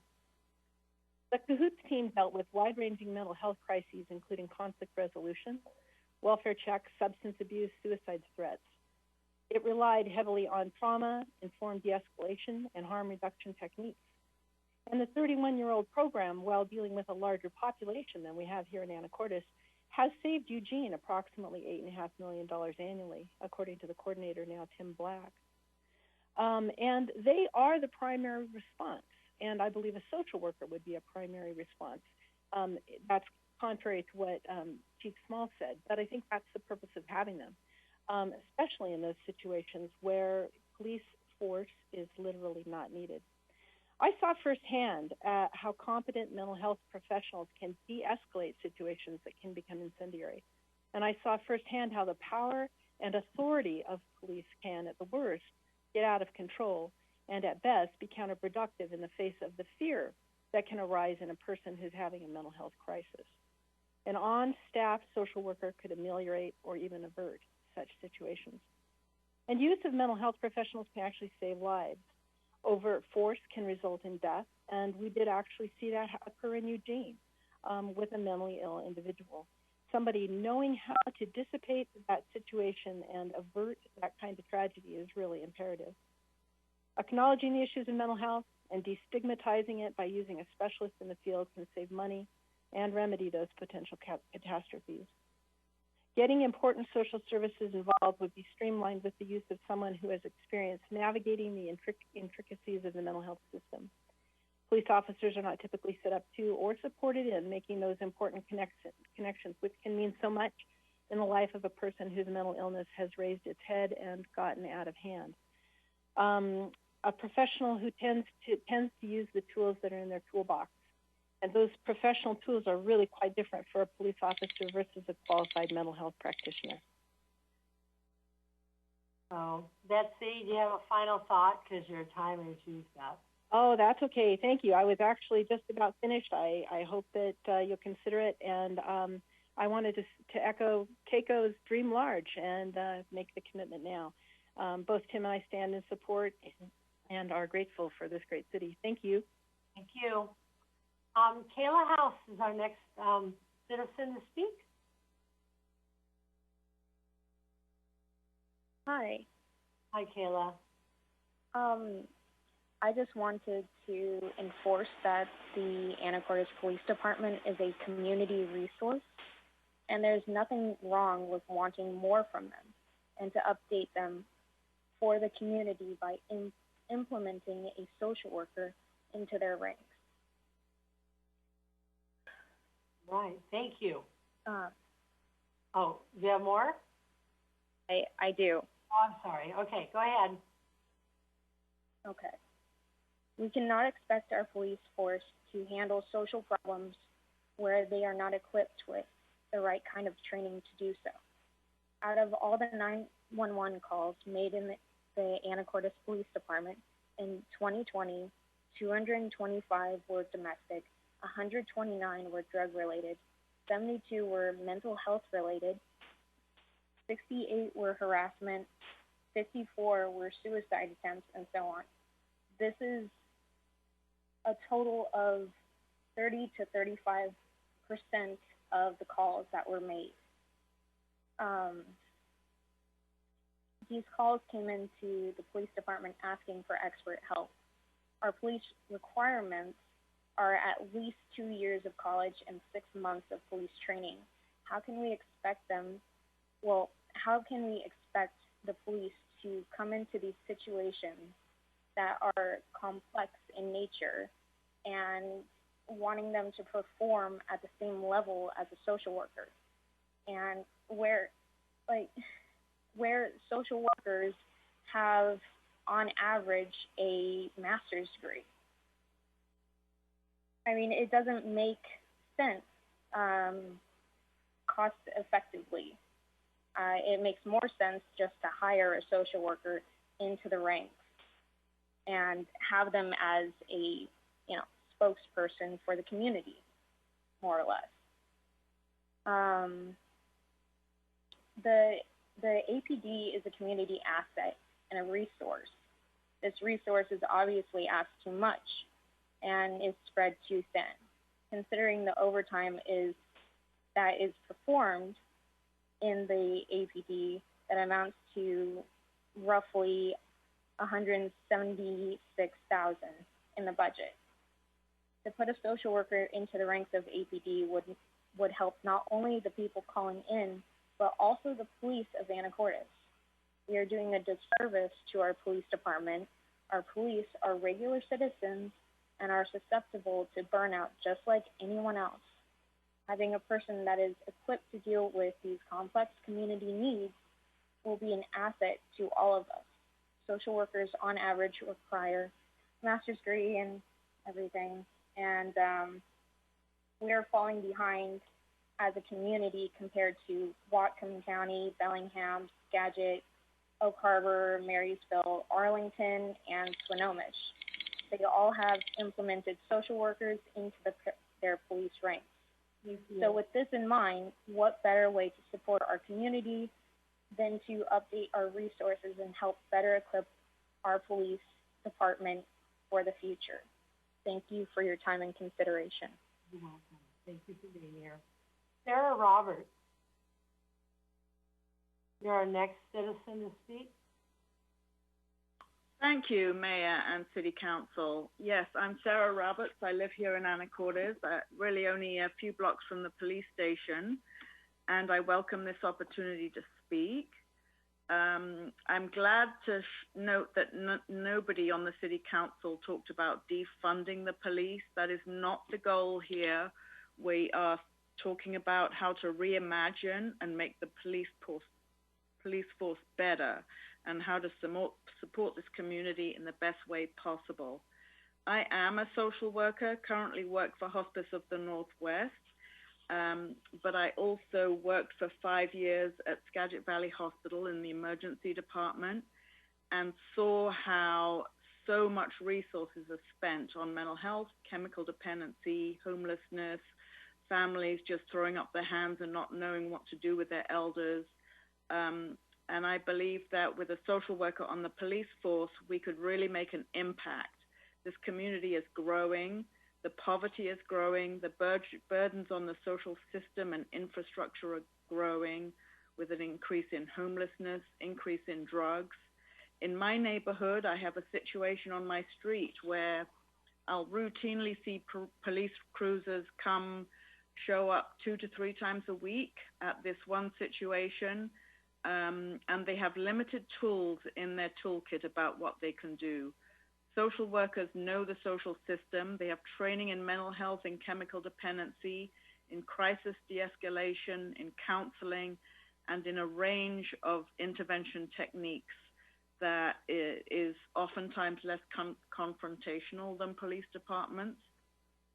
It's not about taking away from, but better supporting the police officers we have in a way that strengthens the community and works towards solving problems. I really urge you to consider hiring a social worker on this budget round. I don't believe we can wait for 2022, and I think you will find it a good investment in your time. Thank you. Thank you. Katie Eastman, you're our next speaker.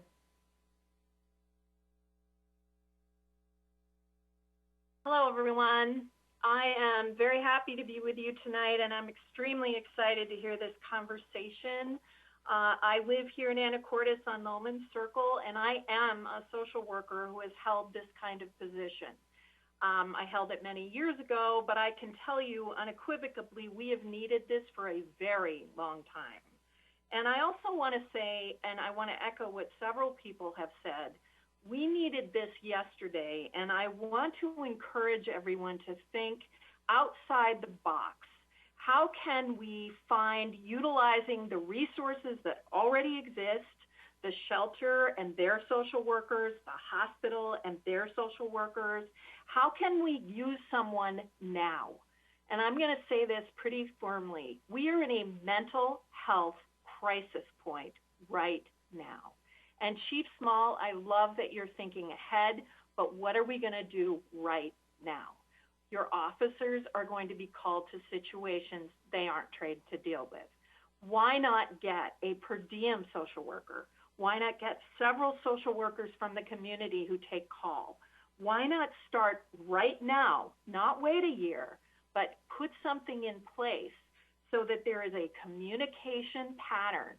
When I did this work, the officer asked me specific questions. They listened to my mental health expertise, and we worked as a team. I've worked here now for almost 10 years, and I've worked with the police in some crisis situations, and I have yet to experience that partnership. I have felt like my expertise, my knowing of the person involved in the situation, my knowledge of mental health was secondary. And I really want that to change. I know it is so important for training and education to focus on how do we work together. And I would really like to see that happen yesterday. The other thing I would like to speak to is I love the idea of partnerships, but what about those of us in the community who aren't members of those agencies? There needs to be a partnership with all mental health providers in the community. I, as a mental health provider, need to be able to call the police and we need to know exactly what we're going to say to each other and how we're going to handle these situations. And again, I'm going to reiterate, our referrals have gone sky high. Most mental health providers in the city right now are full. People are calling us from other communities. To say that we can wait until 2022 is not prudent.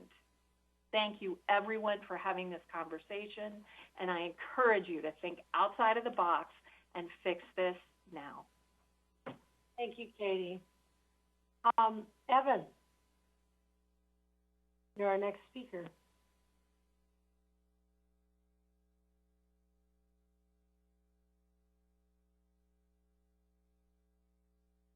Evan, are you there? I'm sorry, can you hear me? We can hear you now. Okay, sorry about that. Thank you, Mayor Geer, City Council. Tonight's been informative. There's been a lot of new information. I want to just kind of start, I kind of had a script type thing, so I'll start with that. I continue to express my demand that the City of Anacortes hires at least one social worker to work in conjunction with the Anacortes Police Department. I think, looking at the budget figures that we've seen, this can happen today, or yesterday, as Katie just said. One thing I found particularly striking from last week was the coordinated attempt by other folks in our community to preempt this conversation by tying this effort to the trendy defund the police narrative. I want to remind you that there are at least 12 police jurisdictions within a 40-mile radius of Anacortes who have already established similar programs. Embedded social worker programs in our region originate years before the defund concept ever entered the public consciousness. Would we even speculate that the Mount Vernon Police or the Skagit County Sheriff were ever defunded? It's unacceptable that Anacortes is years behind on this. I want to quote Mount Vernon Police Department's embedded social worker, Aaron Von Femp, on this issue. We have become so fixated on defunding the police that it ignores the fact that there are legitimate problems the police force face that could be helped by redistributing funds to no longer burden them with what they aren't best suited for to begin with. I see defunding the police as a false dichotomy. We need to fully fund the whole system, end quote. And so, this conversation about, the social worker and the people who are, most benefit from it, homeless people, people with substance abuse issues, mental health issues, the people who are seen on a recurring basis, which I've heard police officers refer to rather ungracefully as frequent flyers, all sorts of domestic calls, 1 in 3 in our own community. That's a lot. And just an anecdote that kind of hits home with me as a white male of privilege. I have a seizure disorder, and it's a real fear of mine if were I to be in public and I was to enter into a state where I would be out of control. And I've witnessed in media and readings that it's not unprecedented for a officer to put a person in that condition into a submission hold. And so that puts me at risk, being absent of a social worker being present,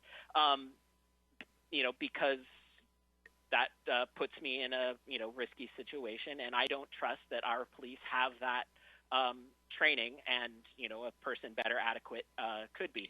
I'm sorry, I just have a couple more thoughts. I want to thank you for inviting the community into this conversation. We can see that the numbers are there. We can see the funds are present. The budget for this slot is already allocated. The only thing lacking is the will to alter course and break the status quo. Like the Tommy Thompson train, are we really going to kick the can down the road until it's far too late? This community is rich with creativity. These programs have been shown to have tremendous impact on the marginalized and people of color. However, on the beautiful spectrum of shades in our community, in this conversation, why must blue matter first? We can be more creative. We need to add an embedded social worker today. And thank you. Thank you. Karen Gallardo. Hi, my name, can you hear me all right? Yeah, thank you. Welcome. Wonderful. Thank you. My name is Karen Gallardo. I'm at 1620 39th, and I am born and raised here in Anacortes. You know, I had an entire speech prepared for tonight. However, given the council's statements and information about the police and your request for new information, I do have some new information to present. So first off, I think it's made it hasn't necessarily been the clearest in the sense of there's been some calls saying that the Anacortes Police Department, by having a social worker embedded, will reduce overtime. And I think this should be best explained by, we don't ask for a social worker to go into these situations alone. That can be dangerous. A lot of situations in which there is a violent person or a violent offender involved, or potentially violent, usually involve two officers. We're asking for a scenario where, for example, one of the two officers would be a social worker accompanied by an actual officer. This allows for less overtime and savings in that budget by having the situation de-escalated far sooner by someone who has a master's degree in social communication, social work, and general, psychology and the works that are needed, the necessary training. Furthermore, it allows that secondary officer that would potentially be with the, two officers in the first situation without a social worker to go solve a different call at the time. That is where we can reduce the overtime, by having the most efficient person go to the right calls. And so that is kind of the logic there. Secondary information that I would like to bring to the table, that 30% of all the calls that are coming through, that statistic is actually from me. And I do want to clarify on that, because I professionally work with data analysis. That is what I do every day for my work. So, I'm very confident in my skills. And I do want to share that 30%, almost a third, actually it's 30 to 35% month over month, but that third of calls that can benefit from a social worker, the other 2/3 also includes all other calls. That includes 911 accidental dials. That includes internal messages. That includes vacation stays. That includes other very non-emergency calls to 911. So quite honestly, that 1/3 figure is honestly a low ball. It's on the low side, and we chose to do that conservatively so that we could get the facts straight for the council, and I do want you to take that into consideration in this talk, to ask for a social worker to enter the police force this year, as we can no longer wait. Thank you. Thank you. Juliet? Hello? Hello, welcome. Hi. Hi, Mayor Gear and the City Council members. My name is Juliet Paramore. I grew up here as a kid, and I am a current resident of Anacortes. Last week, I expressed my concern with equity and safety for all in our town, and I also expressed my demand that one of the 3 open officer positions within APD be filled with an embedded social worker as soon as possible. I would like to reiterate this demand and would like to push that this action happens in 2021, not 2022. I would also like to thank all of our City Council members for holding this space, as well as all of the concerned citizens and professionals of our town who have been involved with this discussion. It is important that we are having this discourse, and I think y'all are rock stars. I greatly appreciated Councilman Walters' comment about the need for social services in Anacortes being separate from the police department. If we invest in social services from the get-go, there is less likely to be over-criminalization for issues rooted in systemic oppression, for example, many mental health crises and homelessness. I believe investing in social services is an action that demonstrates that the city cares about and is prioritizing mental health and the well-being of our community. I still believe the APD would benefit with the hiring of a social worker to support this movement. We must invest in a rich foundation of public safety and care, not punish our most vulnerable citizens. I also would like to express that those of us who are pushing for the hiring of an embedded social worker at the Anacortes Police Department are coming from a place of love. We do not want to defund the APD or take resources away from our wonderful community here in Anacortes. We want to invest in the future of Anacortes, the future of our state, our country. We want to invest in the future of our world, and I do think we can do it together. Again, a genuine thank you to Mayor Geer and all council members for listening to our points last week and speaking to them this evening. It was very informative and helpful. I look forward to and I am expecting actions to be taken to ensure that Anacortes invests in social services citywide. And I really, really do want to push that we hire an embedded social worker within the APD department in the 2021 budget. And to further echo Kiko's comments earlier this evening, dream big. Thank you for your time. Thank you, Juliet. Just for our listeners, I'm only going to take callers that haven't spoken. We don't have time tonight to have other people speak again. So I'm going to just take, we've got 2 or 3 more people that have their hands up and only speakers that have not spoken. Kate Clark, you're next. Welcome, Kate. Hi, can you hear me? Can. Thank you. So I just want to say thank you to City Council. I know you all are considering a lot with this budget, and just considering that we're in a pandemic, there's a lot to consider. And so I wanted to share a little bit more to just provide some more information about the amazing data processing that happened for the 30 to 35%. That came from a request from APD for their calls. So that was 200 pages of Excel information that then got processed into categories. From that list of categories, we had an MSW go through them and identify the various categories that would be appropriate for a social worker to respond to. And then from that, it got broken down into a percentage. So this is just coming from a group of concerned citizens. And so I am asking you, City Council, to also put some energy into this. And I'm very excited to hear that this is not new, a new concept for you all. So considering that we are potentially only hiring for APD for next year in the middle of a pandemic, when domestic abuse, alcoholism, drug abuse is increasing, as Christine Cleland McGrath mentioned, it's so important that we really think carefully about how we're investing in our city resources. And I understand that APD is understaffed, as well as many other departments. So if the library isn't hiring, think about all of the social services that the library provides for our at-risk community members, or the senior center.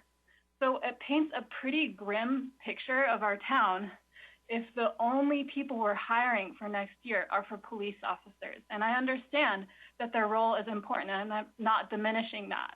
But if that's the only window that we have, really, to support our at-risk community members, we've seen throughout other counties how important that is.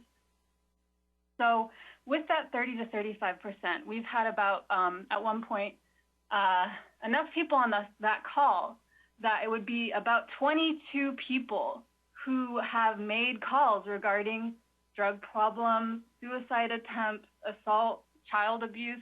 These are all things that are incredibly complicated, and we really need help in our town. So I want to ask you, City Council, to strongly consider forming a subcommittee where you talk to people like Aaron Von Thimp and make a plan, because our town really needs support. And the reason that Anacortes can be a beautiful town is how we support our at-risk community members. So thank you for your time. Thank you, Kate. Okay, Dennis Clark. Welcome. Good evening. Dennis Clark, 3805 M Avenue. Over the last 3 weeks, we have heard 3 hours of public comment about one budget item that at $109,000 represents 1/10 of 1% of the $73 million budget. I suggest that council move on to review the remaining 99.9+% of the budget, much of which has not been scrutinized. Thank you. Thank you.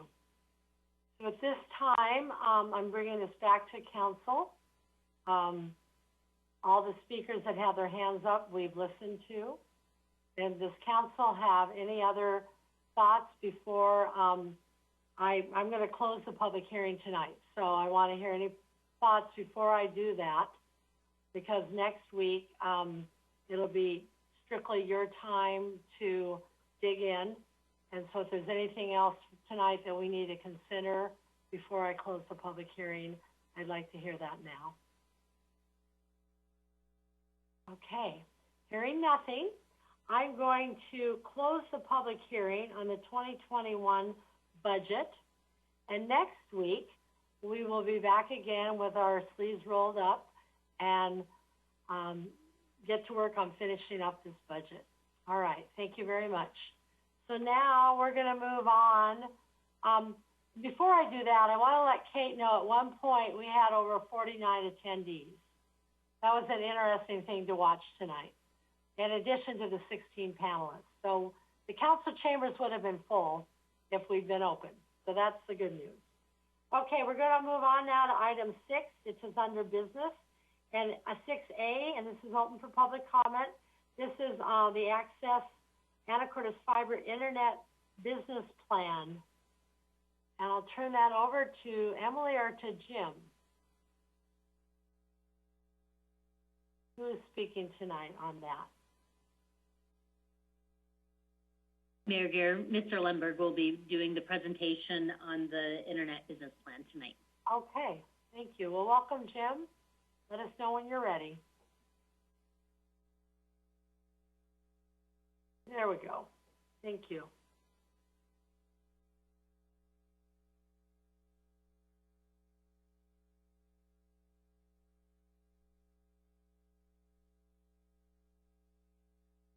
Jim needs to turn his mic on.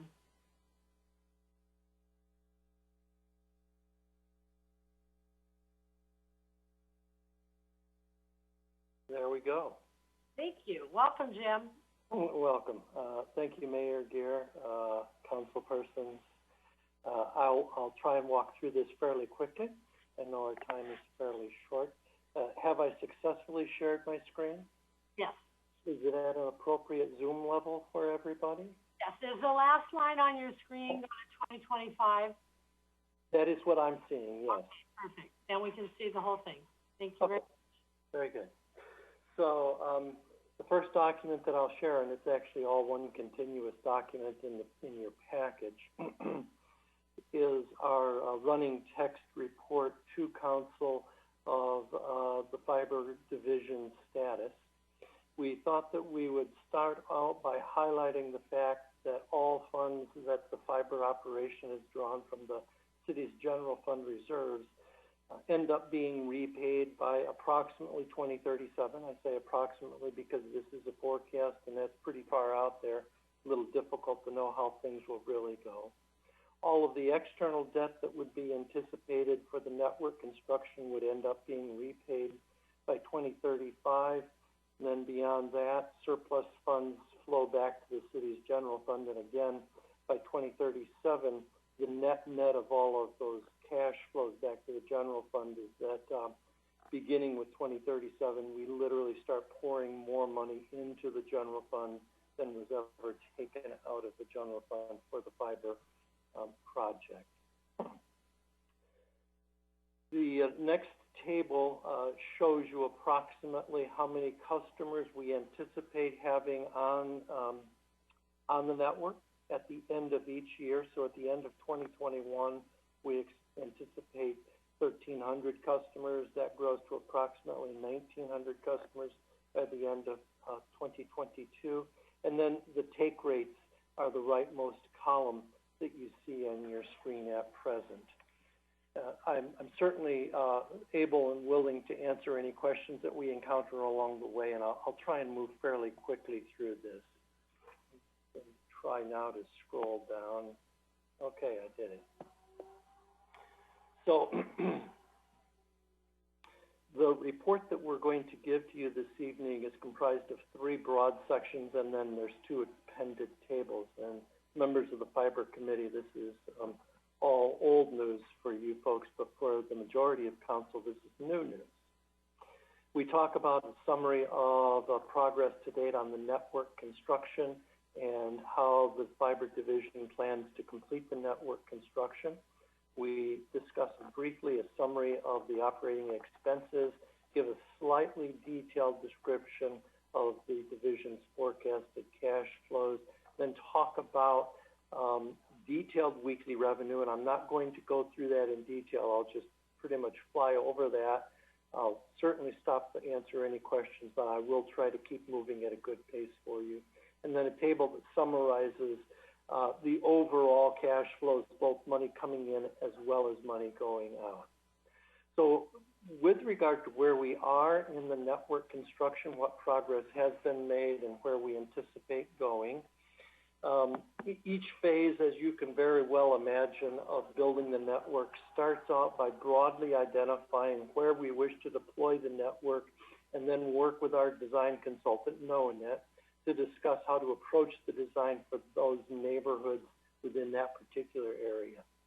Then the division staff work with our contractor to actually deploy the backbone cables and the fiber distribution infrastructure. Then thirdly, the division staff, our outside technicians, schedule and install service drops to each customer and actually get customers into service.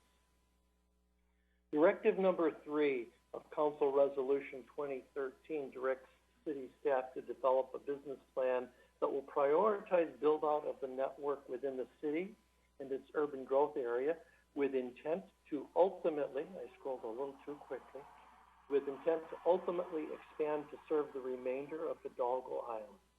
To date, we've focused on planning to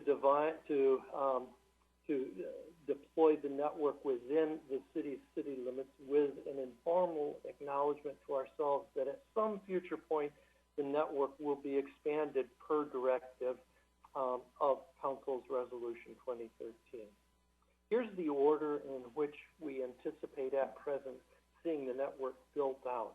First, the pilot areas, and those areas are all built out, and we have a fair number of customers in service in those areas. The first expansion is underway at present, and those we're calling aerial areas 1 through 6. The second expansion, which will take the better part of 2021, are the areas that are probably best described as moving eastward from approximately A Avenue to the waterfront. The third expansion, then, it would seem logical to move westward from A Avenue and maybe approximately to Anacortes Mine Road. The fourth expansion, then, in yet another year, would work ourselves westward from Anacortes Mine Road. And these are approximations. Beyond that second expansion, we have not yet determined these in close detail at all, but rather have set these expansion areas at a very high level. The fifth expansion, which is a little ways out, would basically fill in the Anacortes urban growth area following the strip of Highway 20 as it moves southeasterly away from what most of us think as the primary part of Anacortes, but by no means the entirety of Anacortes. And then finally, the sixth expansion at some probably slightly extended future point, the remainder of Hidalgo Island. I'm going to move on through real quickly to our operating expenses. The fiber division's operating expenses are broadly categorized in three broad areas: personnel, our contracted services, and supplies and tools.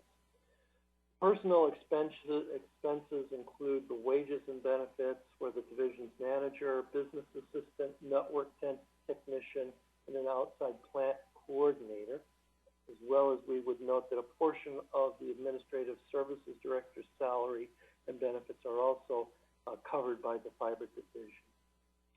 Fiber division's contracts with external parties for the network operations, services, upstream internet connectivity, and then maintenance and support for the active network elements. Those are the parts that we refer to as the contracted services. And then supplies and tools are exactly what you would expect. office supplies, consumables that we use in maintaining the network, and then various hand and power tools. So I'll go ahead and scroll down. And again, I want to acknowledge that I will certainly pause at any point to answer any questions that come up. Mayor Gear? Yes, Mr. Walters. I have a question. Those operating expenses that you just described, do those remain constant plus your 2% increase per year for the entire planning period, out to 2037? Yes, they do. As you've noted, they are inflated by 2% each year in the cash flow forecast. So the question for me, and this is also a question for council overall, if fiber pays off its external debt by 2035 and then pays back the general fund by 2037, I think the question for council is that 17-year time frame an acceptable speed to accomplish that payback? It seems to me that fiber is not being deployed by private companies because they want a payback that is much shorter than 17 years. And the reason we're doing fiber is because we said the city's going to be here for a while, hopefully indefinitely. And so we can afford to operate on a longer time frame. But we never articulated what that time frame should be. And I was kind of hoping it would be shorter than 17 years, but maybe that's acceptable to council.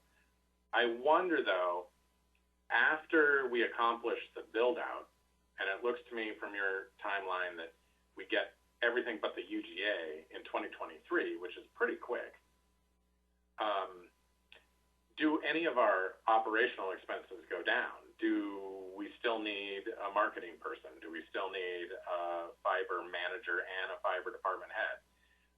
Are there any operating expenses that can be reduced after, maybe not in 2023, but when that sixth expansion is done somewhere in the next decade, well before year 17, can't we reduce some of our operating expenses and thus start to pay back faster?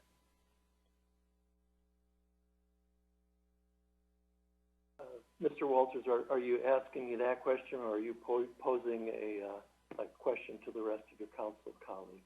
Well, I am posing to council what payback period is acceptable, but I think that that's a larger question that we'll need to talk about separately. But for you, I am wondering if you envision our operating expenses could be reduced after the build-out is complete. I have not given that great thought. There certainly would be possibility, I suppose. But again, I have not given that great thought. I would be sort of interested if you assumed that we complete the build out at year 7 from now, or whenever is a reasonable assumption for build out, so 2025 maybe, or 2026, and then we recalculated with lower operating expenses. I wonder when we would pay, if we would pay back faster, how quickly. Maybe that's something to be recalculated later. I will make that note here. Yes, Mr. McDougall. I guess in response to Mr. Walters' question, the original sort of modeling that we did, it kind of operated a bit differently, where it projected basically, whatever debt was incurred for construction, that debt would be paid off over either a 20-year or a 30-year term. And then it decoupled the revenue from the debt, and it assumed, that there was a net revenue that occurred after, say, the annual payment of debt servicing. And so that that annual net revenue was positive, basically starting, say, in year 2023, and it stayed positive. So I think if we were to look at the debt as paying it off over the course of 30 years, we would be cash flow positive, fairly soon. But there would be a chunk of debt that is out there for 30 years. Or if we just take the net revenue and pour it entirely into paying off construction, debt service, then yes, it's probably a 15 to 17-year process. And Mr. Lemberg has rightfully used conservative numbers, conservative assumptions on the revenue side for this. I don't know if that answers the question per se, but there's just a couple different ways of looking at it.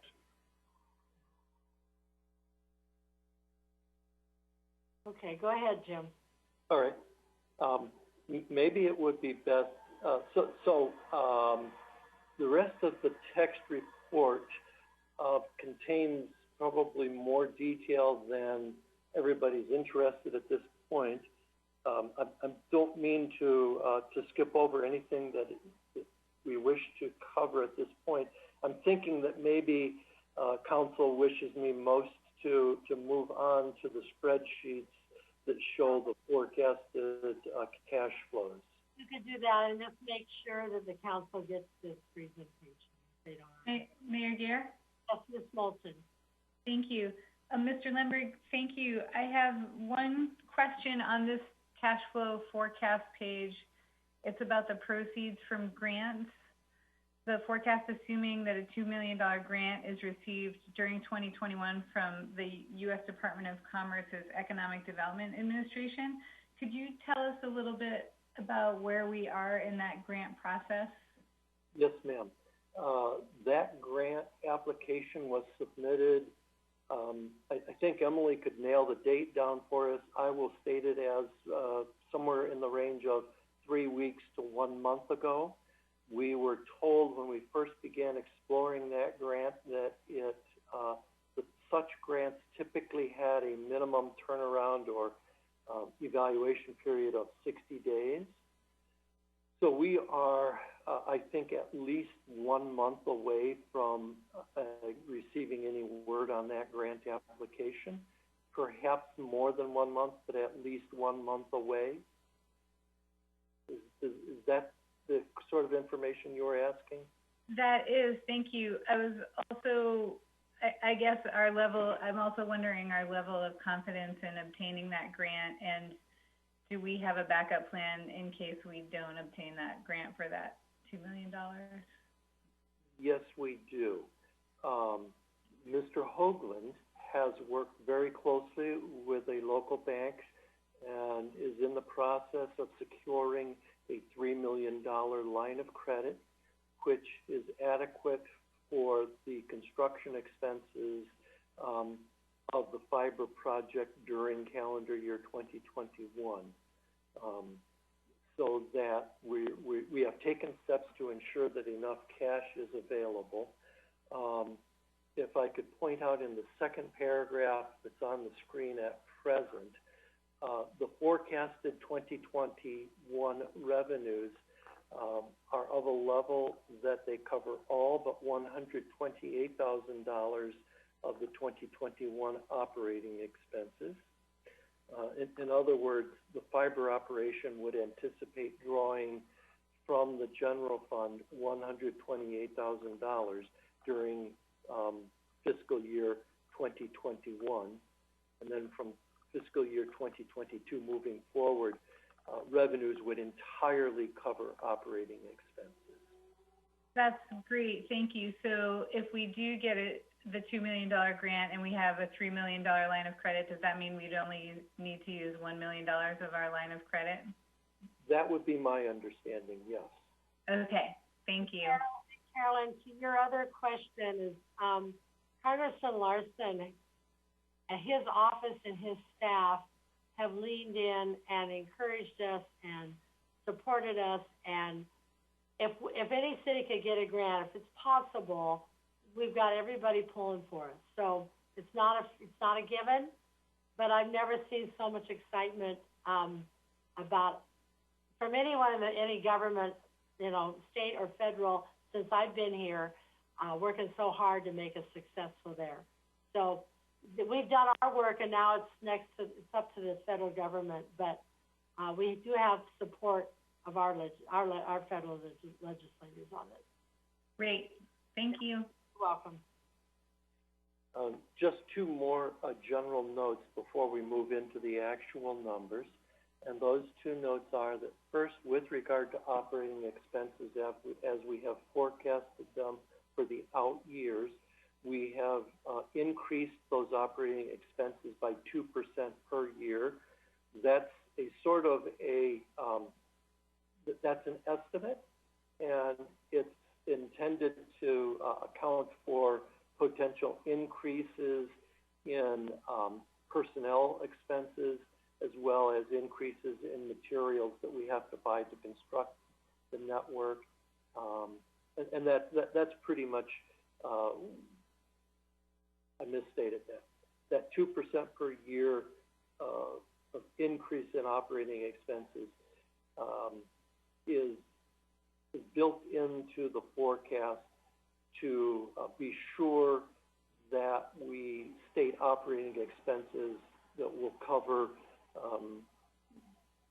cost of living increases in staff salaries, cost increases in benefits, and those sorts of things. The second note that I want to observe before I move into the numbers is that for the network construction costs for 2022, 23, and 24, we estimate those expenses as 40% more than what we've estimated for network construction costs in 2021. The reason we've done that is to account for simply higher material costs, higher costs from contractors, as well as because we will be working in slightly more difficult terrain during those out years than we will be in year 2021. So, if everybody's ready, I'll go ahead and move into some of the actual numbers now.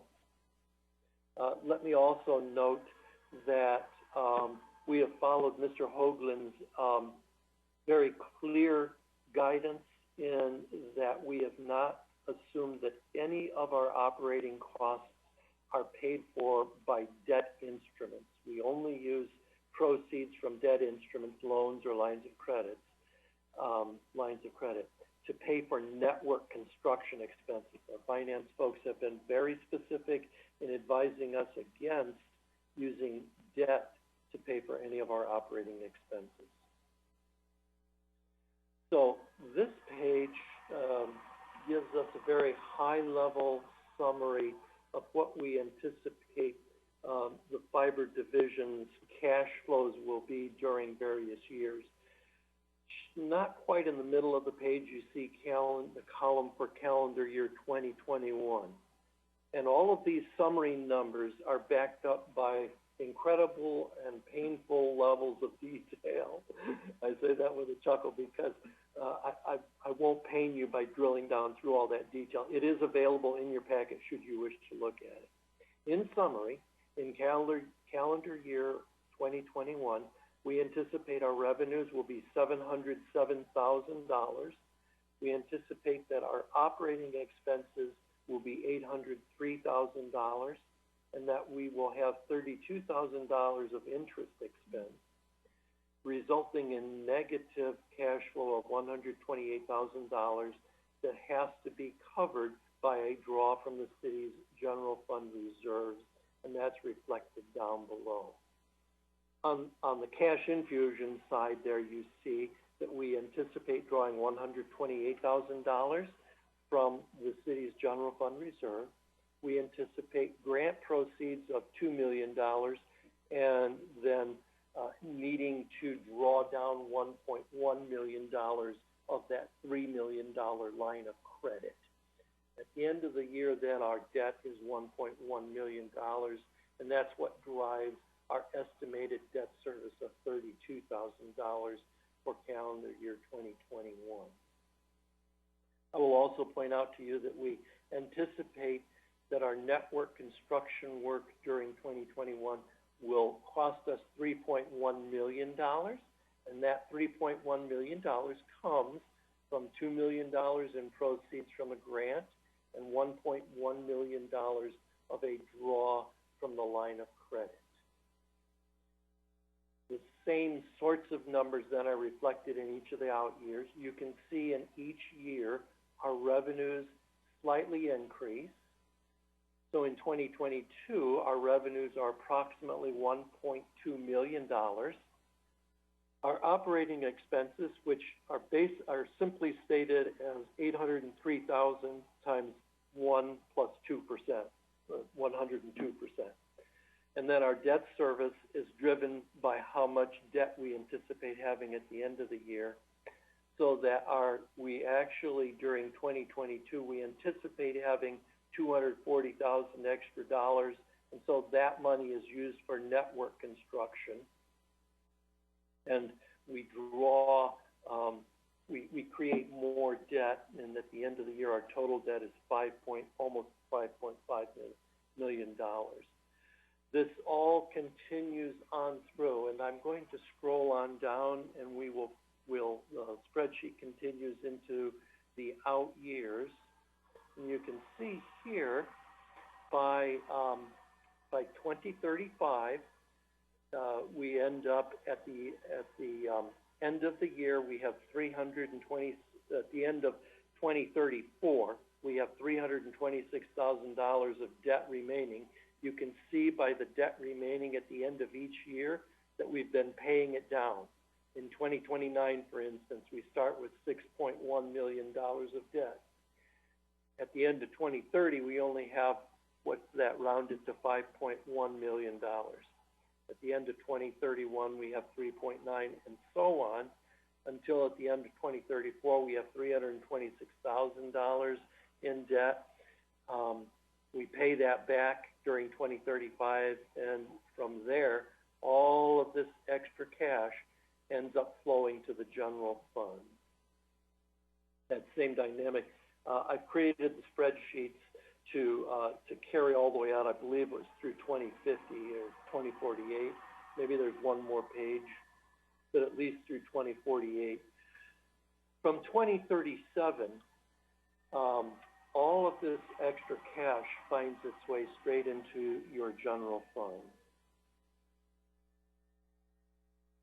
So this line, which was not visible on our previous screens, is the amount that the fiber project has cumulatively used of general fund dollars. And you can see it's staying steady at this $3 million figure until we start paying it back. Boom, and then in whatever year this is, I'll scroll up just a little bit so we can see what year this is. In 2035, we knock it down by $1 million. In 2036, we knock it down by, what's that going to be, about $1.3 million. And then in 2037, we've actually put $566,000 more into the general fund than we ever pulled out of it. In other words, we're starting to have positive flows into the general fund. And you can see the amounts that the fiber division potentially will be pouring back into the general fund gradually grow over time. Let's see what our next page is. Our next page, It actually, I think it looked to me like the contribution to the general fund gradually gets smaller past 2035 or past 2037. Yes, it does. And the reason for that is because, remember, our operating expenses are continuing to be increased by 2% per year, but we are not increasing the level of our revenue. We've assumed, I'm not sure at what point, but at some point we assume that we do not have a cumulative addition of more customers to the network. So our revenue numbers are staying level. And so our operating expenses are continuing to slightly increase. And so that results in our contribution to the general fund slightly decreasing each year in these fairly far distant years. But if the revenue increased in those many years, we could change that dynamic, correct? That is correct, yes. I would caution against making too aggressive of assumptions regarding... Of course, but as we heard tonight, the cost of things does go up. So maybe we could have a little more revenue. Certainly. Well, also 25 years from now, it's anybody's guess how any of these numbers are going to look. Yes, sir. Mayor Gear? Yes, Mr. Miller. So, Jim, that's I think you maxed that out at 42% take rate. Is that the number you used to? Oh, yes, sir. That's correct. Yeah, And look, I love the work that you put into this, because ultimately you can manipulate, I hope you can manipulate the data to do projections, put in the real numbers, and adjust it as you make predictions all the way through. Is that, I assume that's correct? Yes, it is. Although the version that you have in your hands, if you have it electronically, is a PDF, there are actual spreadsheets underlying that can indeed be manipulated. Yeah, so ultimately, hopefully, on a regular basis, of course, the council will want the update, and hopefully we use the similar form as you put in the number of customers and see how it tracks along with this projection. And so anyway, I like it. Thank you. Mayor Garrett. Yes, Mr. McDougall. Yeah, I also really like this, Mr. Lemberg. Thank you for your work on this. I am curious though about, the idea of prioritizing paying off the construction debt service as quickly as possible versus amortizing that payoff over 30 years, and then preserving greater cash flow to either pay off the general fund loan faster, say, get that paid back into the general fund by, 2028, 2029. And then also with a 30-year amortization on construction, like if we were to look at that model as an alternative, what sort of funds do we start putting in, like positive funds into the general fund sooner, say, because naturally our payment would be lower if it's amortized over 30 years. Would it be possible to run kind of another version of this that does those or makes those assumptions? Absolutely. I can easily create a debt load sheet that calculates that and amortizes it across whatever period we wish. We can easily do that. Okay. And would the council like to see, paying off, like prioritize paying off the general fund loan over paying off, say, debt service? Mayor Gear. Mr. Walters. Yeah, I think that we ought not to make that decision, but I think we ought to project it. Depending on what the interest rates are, we may, want to refinance our debt. After we've done this build out and we have the complete amount of debt set, maybe we could do a bond or, something else with a low interest rate, pay a small amount of money, but have more cash available to do things that we need to do in the nearer term. I would take that action to modify the underlying spreadsheets and create it so we can play with, so we can view the impact of varying amortization periods. Thank you. Appreciate it. Yeah, this is a great tool, and it gives us a place to, go from and to put different scenarios in to get it to where we want it to be.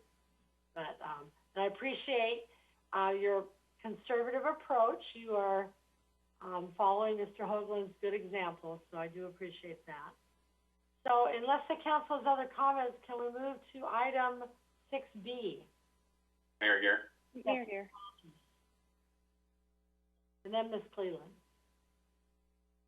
Mr. Walters? Yes, the 2% increase in operating expenses I thought might actually be a little low. Because we're projecting 2% salary increases, but I understood benefit increases were going up faster than that. I would be interested in a little bit more analysis of what that has been and what we think it will be, and then maybe a recalculation. Okay. Ms. Cleland? Yeah, I know it's come back up in the past, but if Mr. Lemberg could just talk a little bit about, if we're going all the way out to 2040 and 2050, at what point do we need to start putting reserves for rebuilding infrastructure, or what that looks like in the future? I'm not on that committee, so I'm not super familiar with kind of, if we're providing the service now, what does that service look like in 2050, and what do we need to start putting in reserves? Good question. We can add that to the... Yes, we can do that. Okay, so before we move to item 6B, is there any attendee that wants to make a comment? Okay, seeing no one, we'll move on to item 6B. It's our Anacortes Fiber Internet update. This is also a discussion item. Ms. Shu, is that you? It is. Thank you, Mayor Gear. Just pulling up the presentation.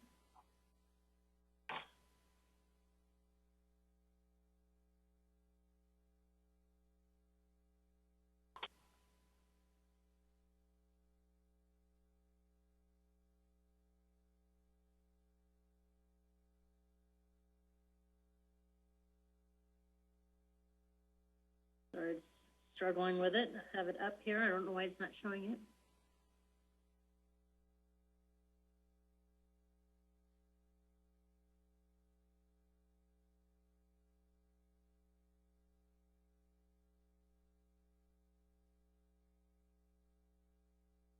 There you go. Coming up now. Okay. Yep.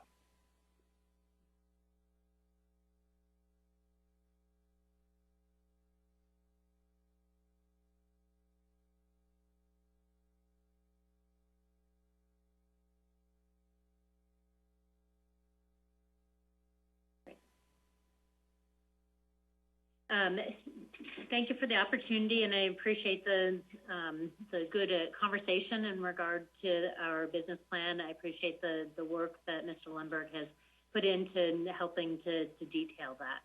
So this is our November 2020 update on City of Anacortes' access to Anacortes Fiber Internet. I'd like to start this presentation just with showing the increase month over month in terms of our revenue. You will see that we have 363 customers in service, and that our GPON revenue is $24,180 a month. And then we also have additional customers with dark fiber leases or circuits with us for an additional $2,023 a month. I thought it was timely just to share information in regard to the emphasis that we're putting on safety in our job sites. We are following the 30 guidelines that were put out earlier this spring when construction returned. And with Governor Inslee's updates, the construction is able to continue. So we are moving forward with our installations. And we are very detailed in our process for what we do at the job site and ensuring the safety of the homeowners whose homes we're going into, that they're allowing us into our home, but also for our employees, that there's certainly a heightened awareness about the responsibility that we have by going into people's homes and helping them connect to the fiber internet service.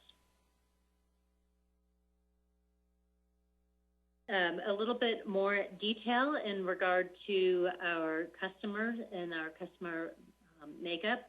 We do have 363 customers. 72 of those are commercial customers, and another 291 are residential. As you can see, that number hasn't grown as quickly as we have liked. But what you'll see is that the number of partial installs has gone up again. This is the process that we are doing when we're doing either the outside work or the inside work before the backbone is up and running, so that we can quickly bring them into service when the backbone is complete. So you will see over the next week that number, or we're watching it closely, the number of partial installs go way up. And then those will turn into actual in-service orders very quickly. So within the pilot areas, which is made up of the Commercial Business District, Old Town, and M Avenue, we have a 41.1% market penetration of those customer areas.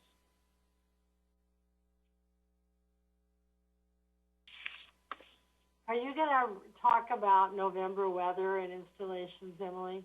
I am, yes. All right, I'll let you get to that. So our residential and business bandwidth plans are staying very consistent, that are pretty equally split still between the gigabit and the 100 megabit per for second service, both for residential and commercial. That seems to be staying very steady across the two business classes. So I wanted to provide you an update on our 2020 construction. So this is a similar chart to what we shared last month, and we have had success in terms of things moving forward.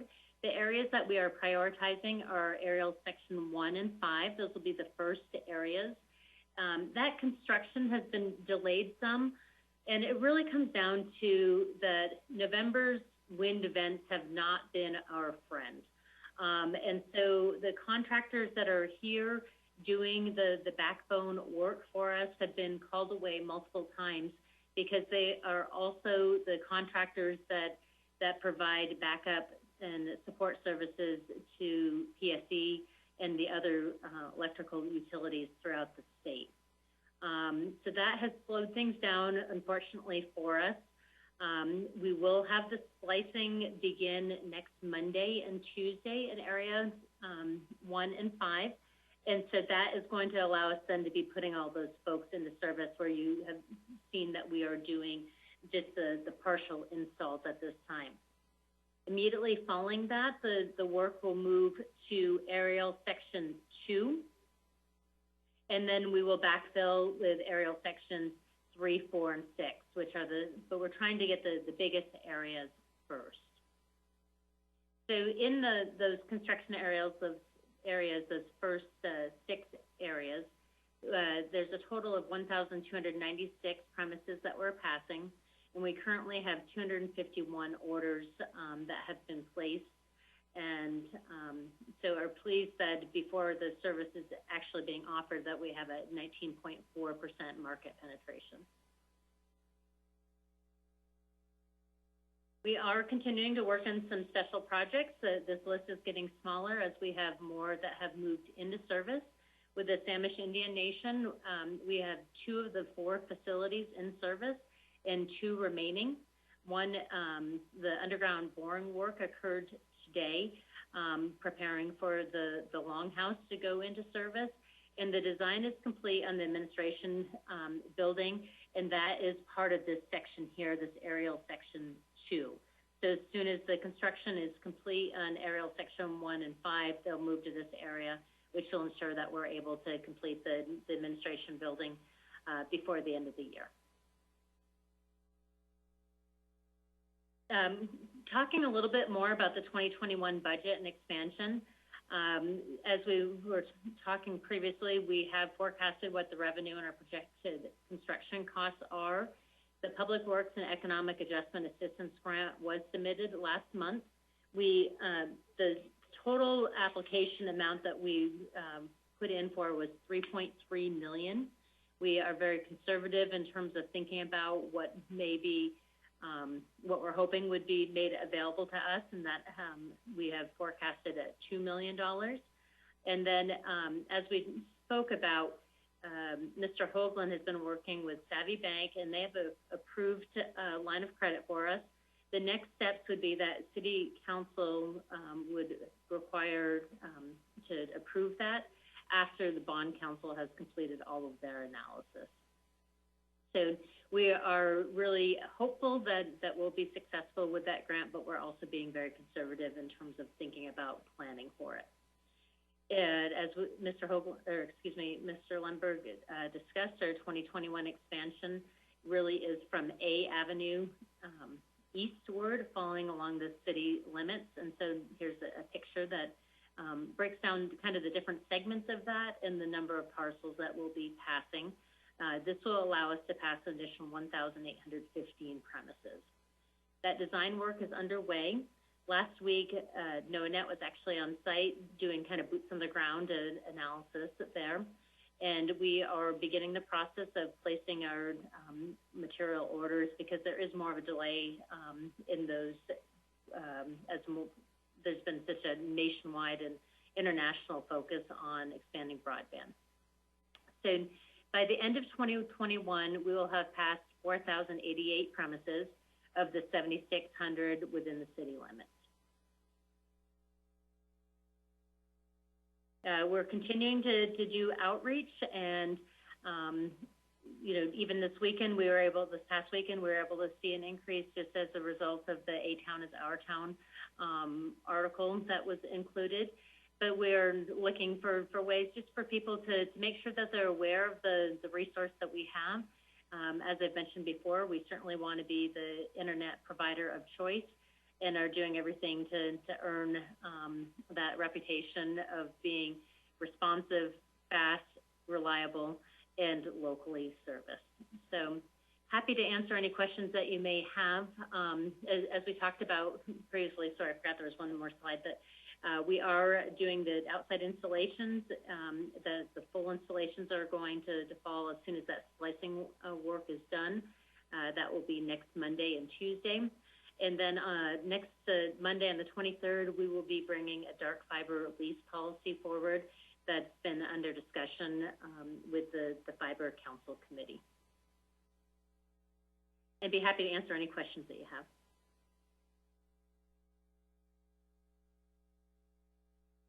All right, well, no questions. And any one of our attendees, questions or comments? Okay, great presentation. Incredible meeting tonight. We did a lot of good work, got incredible citizen participation. And at this time, I'm going to join the meeting, and we'll see you all next week to work on the budget. All right, good night.